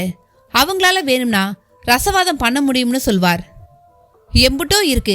ஆனா எதுவுமே தெரியாம இந்த புஸ்ஸுங்களை பிடிக்கிறதையே நான் ஒரு பெரிய விஷயமா நினைச்சிட்டு இருந்தேன். இனியாச்சும் விடிஞ்சா சரி. ஆமா, 20 கோடி கேட்டிருக்காரே, கிடைச்சிருமா? ஏன்லே, சந்தேகமா இருக்கா? தப்பா எடுத்துக்காத. நான் எல்லாம் 1000 ரூபாய் நோட்டையே அப்பப்பதான் பார்த்திருக்கேன். இந்த லட்சம் கோடி நினைச்சு கூட பார்த்ததுல. அதான் உனக்கு இருக்கிற அதே சந்தேகம் எனக்கும் உண்டு. ஆனா வாத்தியார் வித்தை மேல எனக்கு நம்பிக்கை இருக்கு. இல்ல, அந்த அரண்மனைக்காரன் ஒரு கோடீஸ்வரன். காரியம் முடியவும் நான் கொடுக்கறத வாங்கிக்க. இல்லாட்டி உன்னால முடிஞ்சதை பார்த்துக்க நான் என்ன பண்ண முடியும் வாத்தியாரால? அப்ப 20 கோடியெல்லாம் அவன் தரமாட்டான்னு சொல்றியா? திரும்ப சொல்றேன், தப்பா எடுத்துக்கிடாத. அந்த ஆளை என்னால் நம்ப முடியல. சொந்த மருமகன் குடும்பத்தையே காலி பண்ணி சொத்தை அபகரிக்க ஒருத்தர் நினைக்கிறானா, அவன் எதைதான் செய்ய மாட்டான்? ஆமாம் போதி, நீ சொல்றதுலேயும் நியாயம் இருக்கு. இத நீதான் வாத்தியார்கிட்ட சொல்லணும்.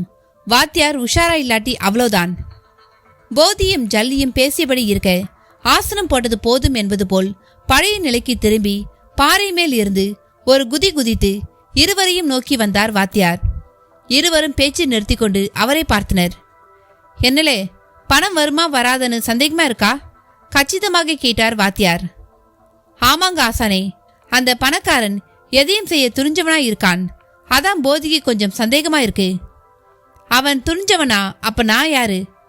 சற்று திமிராகவே கேட்ட வாத்தியார், பொறுத்திருந்து பாருங்களே என்றார் முத்தாய்ப்பாக. அப்படி சொன்னவர் முகத்தில் வேகமாய் ஒரு மாற்றம். வாத்தியார் பார்வையும் சற்று தொலைவில் அமைதியாக ஒரு ஒற்றையடி பாதை மேல் நடந்தபடி இருந்த பூபால்தாஸ் சாமியார் மேல் சென்றதில்தான் அந்த மாற்றம். பூபால்தாஸ் சாமியாரும் ஒரு அர்த்தமுள்ள பார்வையை வாத்தியார் மேல் வைத்தபடி நடப்பதும் நன்கு தெரிந்தது. போதிமுத்துவுக்கும் ஜல்லிக்கும் அவர் யார் என்பதிலிருந்து ஒரு குழப்பம். அரண்மனை பங்களாவில் பார்த்தபடி இருந்த மஞ்சுளாவை நோக்கி, மஞ்சு மஞ்சு மை டியர் என்றபடியே வந்து கொண்டிருந்தான் கணேசராஜா. டியரா? மஞ்சுவுக்குள் ஒரே தித்திப்பு. அத்தியாயம் 44. அசோகமித்திரனின் பார்வை மண்ணாங்கடை சித்திரை விட்டு இம்முறை விலகவே இல்லை. வைத்த பார்வையை எடுக்காமல் அவரையே தொடர தொடங்கினான். உடன் வந்திருந்த சந்திரமௌலீஸ்வர கணபாடிகளையும் மறந்துவிட்டார்.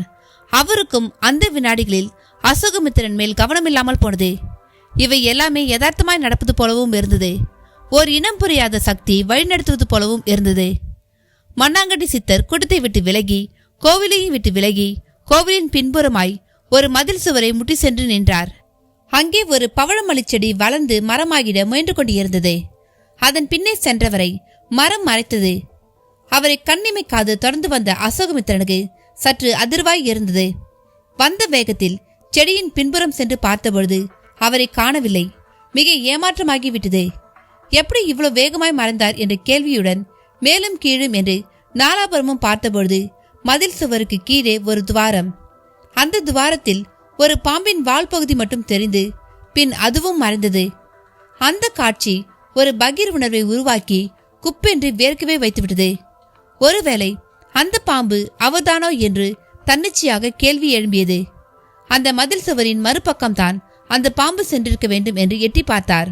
பின்புறம் வயல்காடு. வரப்பில் மண்ணாங்கடி சித்தர் நடந்து சென்று கொண்டிருந்தார். அடுத்த வினாடி தன்னிச்சையாக அசோகமித்திரனும் சுவரை எம்பி குதித்து அவரை பின்தொடர தொடங்கினார். அந்த வயல் வரப்பு நீண்டும் வளைந்தும் சென்று கண்மாய்க்கரை தென்னந்தோப்புக்குள் சென்று பின் முன்பு சந்தித்த அந்த குடிசை பகுதியிடம் சென்று முடிந்தது. அருகில் முன்பு கண்ட அதே சிவலிங்கம். அதற்கு பூஜை முடிந்திருந்ததை எரியும் விளக்கு முதல் புகையும் ஊதுபத்தி வரை சகலமும் உணர்த்தின. அதற்கு அருகிலேயே ஒரு புலித்தோல் விரிந்திருக்க அதன் மேல் போய் மண்ணாங்கட்டியார் அமர்ந்து கொண்டார். சற்று தள்ளி அவருக்கு நேர் எதிரில் ஒரு மான் தோல் விரிந்திருந்தது. அதை காட்டி அசோகமித்திரனை அமரும்படி சைகை காட்ட அசோகமித்திரனும் அமர்ந்து கொண்டார். பார்வை விலகாமல் மண்ணாங்கட்டியார் மேலேயே இருந்தது. மண்ணாங்கட்டியார் ஒரு மெலிந்த சிரிப்பை உதிர்த்தவராக, என்ன எல்லாமே பெரிய கண்ணாமூச்சியா இருக்கா என்று பேச ஆரம்பித்தார். ஆமா சாமி, எனக்கு சில நாட்களா நடக்கிற எதையும் இதுக்கு முந்தி நான் கற்பனை கூட செய்து பார்த்ததில்ல. அதற்கு காரணம் உன் சூழல்தான். மனிதனோட மனமும் அறிவும் வளர்க்கப்படுறதே சூழலால் தான். யார் வயிற்றுல பிறக்கிறோமோ அவங்களே தாய் தந்தை. அவங்க மொழியே நம்ம மொழி. அவங்க இருந்த இடமே நம்ம பிறப்பிடம். சுற்றி இருக்கிற சூழல்தான் அறிவு வளர்வதற்கான களம். இந்த சூழல்ல எப்படிப்பட்டவங்க இருக்காங்களோ அவங்க உருவாக்குறதான் நம்மோட பட்டறிவு. நீ நகரத்துல பிறந்து நகரத்திலேயே வளர்ந்தவன். எப்பவும் எதுக்காகவாவது நகர்ந்துகிட்டே இருக்கிறவங்களால ஆன ஒரு இடத்தை தான் நகரம்னு சொல்றோம். கிராமப்படி, அதாவது இப்படித்தான் வாழணுங்கிற கிராமப்படி வாழற வாழ்க்கையுடைய இடம்தான் கிராமம். எப்படியும் வாழ இடம் இருக்கிற இடம் நகரம். நீயும் நகரவாசி. உனக்கு இந்த நாகேந்திரன் நல்லூர் விசித்திரமா தான் தெரியும். அது தப்புமில்ல என்று பட்டறிவு பற்றி லேசாய் தொட்டு காட்டினார் மண்ணாங்கட்டியார். நகரம் கிராமம் ரெண்டுக்குமான உங்க விளக்கத்தை நான் முன்பே உணர்ந்திருக்கேன். நீங்க சொல்றதும் வாஸ்தவம் தான். சூழல் சார்ந்தே நம் அறிவு. இதை இப்ப எதுக்காக சொன்னீங்கன்னு நான் தெரிஞ்சுக்கலாமா? சொல்றேன். எப்படி மகா பெரிய இந்த உலகத்தை நம்மளோட 2 சின்ன கண்ணால பாக்குறோமோ அப்படித்தான் இந்த உலகத்தை நம்ம சின்ன மொழியால புரிஞ்சுக்கவும் முயற்சி செய்யறோம். சரிதானே? சரிதான். இப்ப எதுக்கு இந்த கேள்வி? சொல்றேன். அப்படி புரிஞ்சுக்கிறதையே பகுத்தறிவுன்னு சொல்லிக்கிறோம். சரிதானே? அப்படி புரிஞ்சுக்கிட்டதே முடிவா எடுத்துக்கலாமா? இதுக்கு எனக்கு பதில் சொல்ல தெரியல சாமி. சரி, நான் என் கேள்வியை நிறுத்திக்கிறேன். இனி நீ கேள்வி கேள். அப்ப எல்லாமே புரிய தொடங்கும். சந்தோஷம் சாமி. என் முதல் கேள்வியே நீங்க யாருங்கிறதான். எப்பவோ நீங்க இறந்துடுதா, அதாவது சமாதி ஆயிடுதா சொல்றாங்க. ஆனா நீங்க நடமாடிட்டு இருக்கீங்க. இது எப்படி? ஒரு பூரணமான புலநடக்க சன்னியாசி சக மனிதர்களை போல சாக மாட்டான். சாவுங்கிறது 5 பூதமும் ஒரு உடம்பை விட்டு பிரிஞ்சு போற ஒரு நிகழ்வு. வாழ்வுங்கிறது 5 பூதமும் ஒன்னா கைகோத்து செயல்படுற ஒரு நிகழ்வு. ஒரு புலநடக்க சன்னியாசி இந்த 5 பூதத்தை உடம்பை விட்டு பிரிஞ்சு போக விடாம செய்து அதோட கூட்டுறவை தன் கட்டுப்பாடுகளை கொண்டு வந்து தனக்குள்ள ஒரு துளி காற்றா வச்சுக்கும் பொழுது அவன் ரணம் மரணம் 2ம் இல்லாதவன் ஆகிறான். நான் அப்படி ஒருத்தன். சாமி, இன்னும் கொஞ்சம் விளக்கமா சொல்ல முடியுமா? இதுக்கு மேல எவ்வளவு வார்த்தைகள் கொண்டு சொன்னாலும் உனக்கு புரியாது. வார்த்தைங்கிறது வெறும் சத்தம். அந்த சத்தத்தால் ஆனதுதான் மனசுங்கிற சித்தம். இந்த சித்தம் ஒரு நேர்கோடா இருந்தா அது அமைதி. வளைஞ்சி நெளிஞ்சா கவலை. முட்டி மோதிக்கிட்டா போராட்டம். இதை இல்லாம பண்ணுனா அத மனோநாசம்னு சொல்றோம். அப்படி மனோநாசம் செய்ய முடிஞ்ச ஒருவனா நீ இருந்தாதான் என்னையும் உன்னால முழுமையா புரிஞ்சுக்க முடியும். அசோகமித்திரன் மண்ணாங்கட்டியாரின் பதிலால் மௌனமாகி அவர் சமாளிக்கிறாரா இல்ல குழப்புகிறாரா, அதுவும் இல்லாம தெளிவுபடுத்துகிறாரா என்கிற 3 கேள்விக்குள்ளும் விழுந்தவராக அவரை பார்த்தார். நான் சமாளிக்கல, குழப்பவும் இல்ல, தெளிவுதான் படுத்துறேன் என்று அதற்கு ஒரு பதிலை உடனேயே அவர் சொல்லவும் அசோகமித்திரனிடம் திகைப்பு. டியர் என்கிற அழைப்போடு வந்து பேசிய கணேசராஜாவை மகிழ்ச்சியோடு பார்த்த மஞ்சு, அத்தா நீங்களா என்ன இப்படி டியர்னு கூப்பிட்டீங்க என்று டிவியை அணைத்தபடியே கேட்டாள். ஏன் மஞ்சு, நான் தான் கூப்பிட்டேன். அதுக்கு என்ன இப்போ? இல்ல, இப்படி நீங்க கூப்பிட்டதே இல்ல, அதான். உனக்கு பிடிக்கலனா சொல்லிடு, கூப்பிடல. வேகமாக பதில் சொன்னான் கணேசராஜா. நோனோ, நான் இப்ப எவ்வளவு சந்தோஷமா இருக்கேன் தெரியுமா? மஞ்சுவும் வேகமாக மறுத்தாள். குட், சந்தோஷமா தான் எப்பவும் இருக்கணும். உனக்கு என்ன குறை? அழகில்லையா, படிப்பில்லையா, இல்ல சொத்து பது தான் இல்லையா? நீ கவலைப்பட எதுவுமே இல்லாதப்ப நீ சந்தோஷமா தானே இருந்தாகணும். உட்கார்ந்து பேசுங்க அத்தான். நீங்க இப்படியெல்லாம் என்கிட்ட பேசி எவ்வளவு நாளாச்சு. எனக்கு இப்ப ரொம்பவே சந்தோஷமா இருக்கு. மஞ்சு பேசியபடியே திரும்பி திரும்பி நாலாபுரமும் பார்த்தாள். அவன் தன்னோடு பேசுவதை சுந்தரவலியும் குலசேகர ராஜாவும் பார்க்காமல் எங்கோ போய்விட்டார்களே என்று தேடுவது போல் இருந்தது அவள் பார்வை. நல்ல வேளையாக சுந்தரவலி அந்த அறைக்குள் யதார்த்தமாய் வரவும், மம்மி வா சீக்கிரம், அத்தான் வந்திருக்கார் பார் என்று முகத்தில் மகிழ்ச்சி உணர்வை பலவிதமாய் காட்டினாள். சுந்தரவலியு வேகமாய் நெருங்கி வந்தாள். கணேசராஜா பதிலுக்கு சிரித்து, உட்காருங்க அத்தை என்றான். இருக்கட்டும் கணேஷ், நீ இப்படி தானா எங்க அறைக்கு வந்து பேசுறது எவ்வளவு சந்தோஷமா இருக்கு தெரியுமா என்றபடியே அருகில் இருந்த சோஃபாவில் அமர்ந்தாள் சுந்தரவலி. என்னன்னு தெரியல அத்தை, எனக்கு மஞ்சு ஞாபகமாவே இருக்கு. நான் மஞ்சுவை ரொம்பவே அலட்சியப்படுத்தி அந்நியப்படுத்துற மாதிரி எல்லாமும் கூட ஒரு எண்ணம். அந்த எண்ணத்தை மாத்தி நானும் சந்தோஷமாகி மஞ்சுவையும் சந்தோஷப்படுத்தத்தான் வந்தேன். சாரி அத்தை, நான் உங்களையெல்லாம் ரொம்பவே அந்நியப்படுத்திட்டேன். ஐ எம் சாரி என்று எழுந்து சென்று சுந்தரவலியின் கைகளை பிடித்தான் கணேசராஜா. ஐயோ என்ன கணேஷ் இப்படியெல்லாம் பேசுற? நாங்க என்ன அந்நியமா அசலா? எல்லாம் ஒண்ணுக்குள்ள ஒண்ணு. மன்னிப்பெல்லாம் கேட்கிற அளவு நீ ஒரு தப்பும் பண்ணல என்று சுந்தரவலியும் மத்தாப்பானாள். அப்பொழுது அவன் கைபேசி சினுங்கவும் சாரி அத்தை என்று விலகினான். அவன் விலகின நொடி, மம்மி மருந்து நல்லா வேலை செய்யுத்தானே என்று எகிரி குதித்தாள் மஞ்சு. ஆமாண்டி, என்னை பார்த்தாலே விரைச்சிக்கிட்டு போறவன் சாரியெல்லாம் கேட்கிறானே, அந்த மருந்து நிஜம்தான் போலடி அகண்டது சுந்தரவலியின் விழிகள். ஐயோ, இப்ப பார்த்து டாடி எங்க போனார்? பார்த்தா அப்படியே உச்சி குளிந்துருவாரு. தோள்களை சிலிப்பி உற்சாகமாக பேசினாள் மஞ்சு. அப்பொழுது திரும்பி வந்த கணேசராஜா, ஆண்டி மஞ்சு, நான் அவசரமா ஆபீஸ் வரை போக வேண்டியிருக்கு, போயிட்டு வந்துறேன். பை த பை, நாம ஒன்னா வெளியே போய் பல வருஷங்கள் இருக்கும் தானே. அப்பொழுது அவன் அப்படி ஒரு கேள்வி கேட்பான் என்று மஞ்சு சுந்தரவலி இருவருமே எதிர்பார்க்கவில்லை. ஆமா கணேஷ் என்றாள் சுந்தரவலி. என்ன ஆமா? நம்ம வெளியே போனதே இல்லை என்றாள் மஞ்சு. மஞ்சு சொன்னதான் சரி, ஆனா நாம இன்னைக்கு வெளியே போறோம். ஏஆர்எஸ்ல பொன்னியின் செல்வன் பாக்குறோம். அப்படியே பலாசியோல டின்னருக்கு போறோம். Okay? Okay, double okay. Manju துள்ளினாள். ரெடியா இருங்க, வந்துடுறேன் என்று சில அடிகள் நடந்தவன் திரும்பி வேகமாக வந்து, பை த பை, இந்த விஷயம் ரத்திக்கு தெரிய வேண்டாம் எனவும் மஞ்சு சுந்தரவலி இருவரும் விக்கித்தே போயினர். இருந்தும் ஏன் கணேஷ் என்று கேட்டாள் சுந்தரவலி. அவ இப்ப மாசமா வேற இருக்கா, மசக்கை வேற. சொல்லப்போனா அவ தாய் வீடுன்னு ஒண்ணு இருந்தா பேக் பண்ணி அனுப்பிடுவேன். அவ அம்மா செத்து 6 மாசமாச்சாம். இப்ப இங்க நானே தான் இவளை பாத்துக்கணும், என் தலையெழுத்து என்று நிஜமாலுமே தலையில் எடுத்து சலித்தும் கொண்டவன். அதனால தான் சொல்றேன், அவளுக்கு தெரிய வேண்டாம்.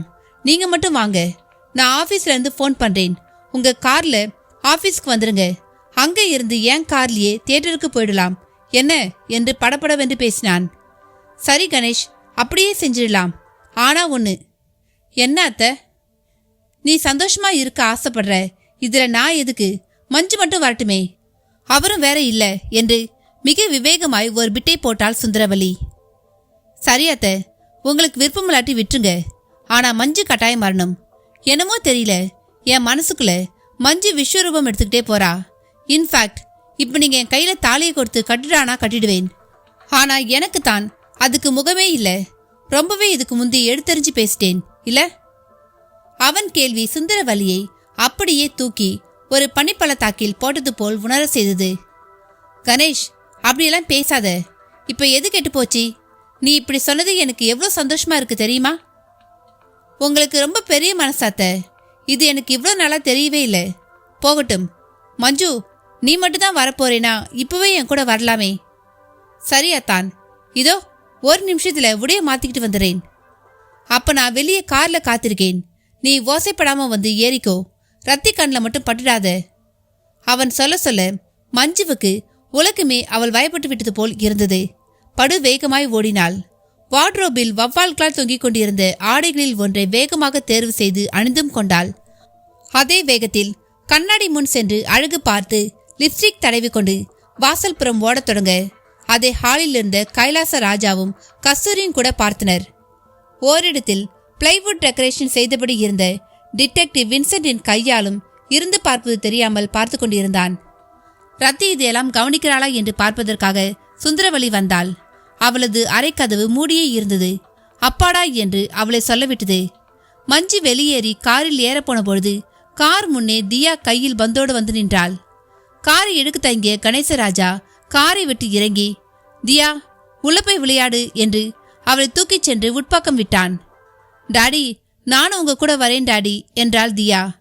நோனோ, அப்பா ஆபீஸ் வேலையா போறேன், உள்ள போ என்றவன் ஒரு வேலைக்காரனை அழைத்து, டே ஆறுமுகம், இவளை உள்ள இவங்க அம்மா கிட்ட கொண்டு போய் விடு என்றான்.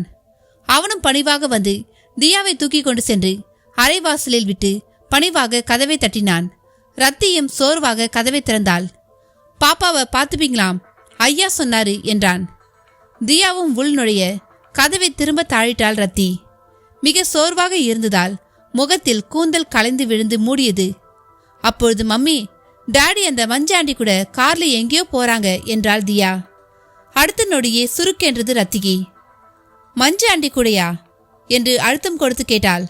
ஆமாம், என்னை கூட்டிட்டு போங்கன்னு சொன்னேன், ஆனா மாட்டேன்னுட்டாரு என்றாள். ரத்தி அடுத்த நொடி கைபேசி வழி அவனை பிடிக்க முயன்றாள். ஸ்விட்ச் ஆஃப் என்று குரல் ஒலித்து அடங்கியது. மனதுக்குள்ளும் ஒரு பீதி மெல்ல உருவாக தொடங்கியது. என்ன நண்பர்களே, கதையை கேட்டீங்களா? இந்த கதையோட தொடர்ச்சி உங்களுக்கு அடுத்த பாகமாக வரும். அதுவரை இந்த கதையை கேட்டுட்டு உங்களுடைய கருத்துக்களை பதிவிடுங்க, லைக் பண்ணுங்க, உங்க நண்பர்களுக்கும் ஷேர் பண்ணுங்க. நன்றி, வணக்கம்.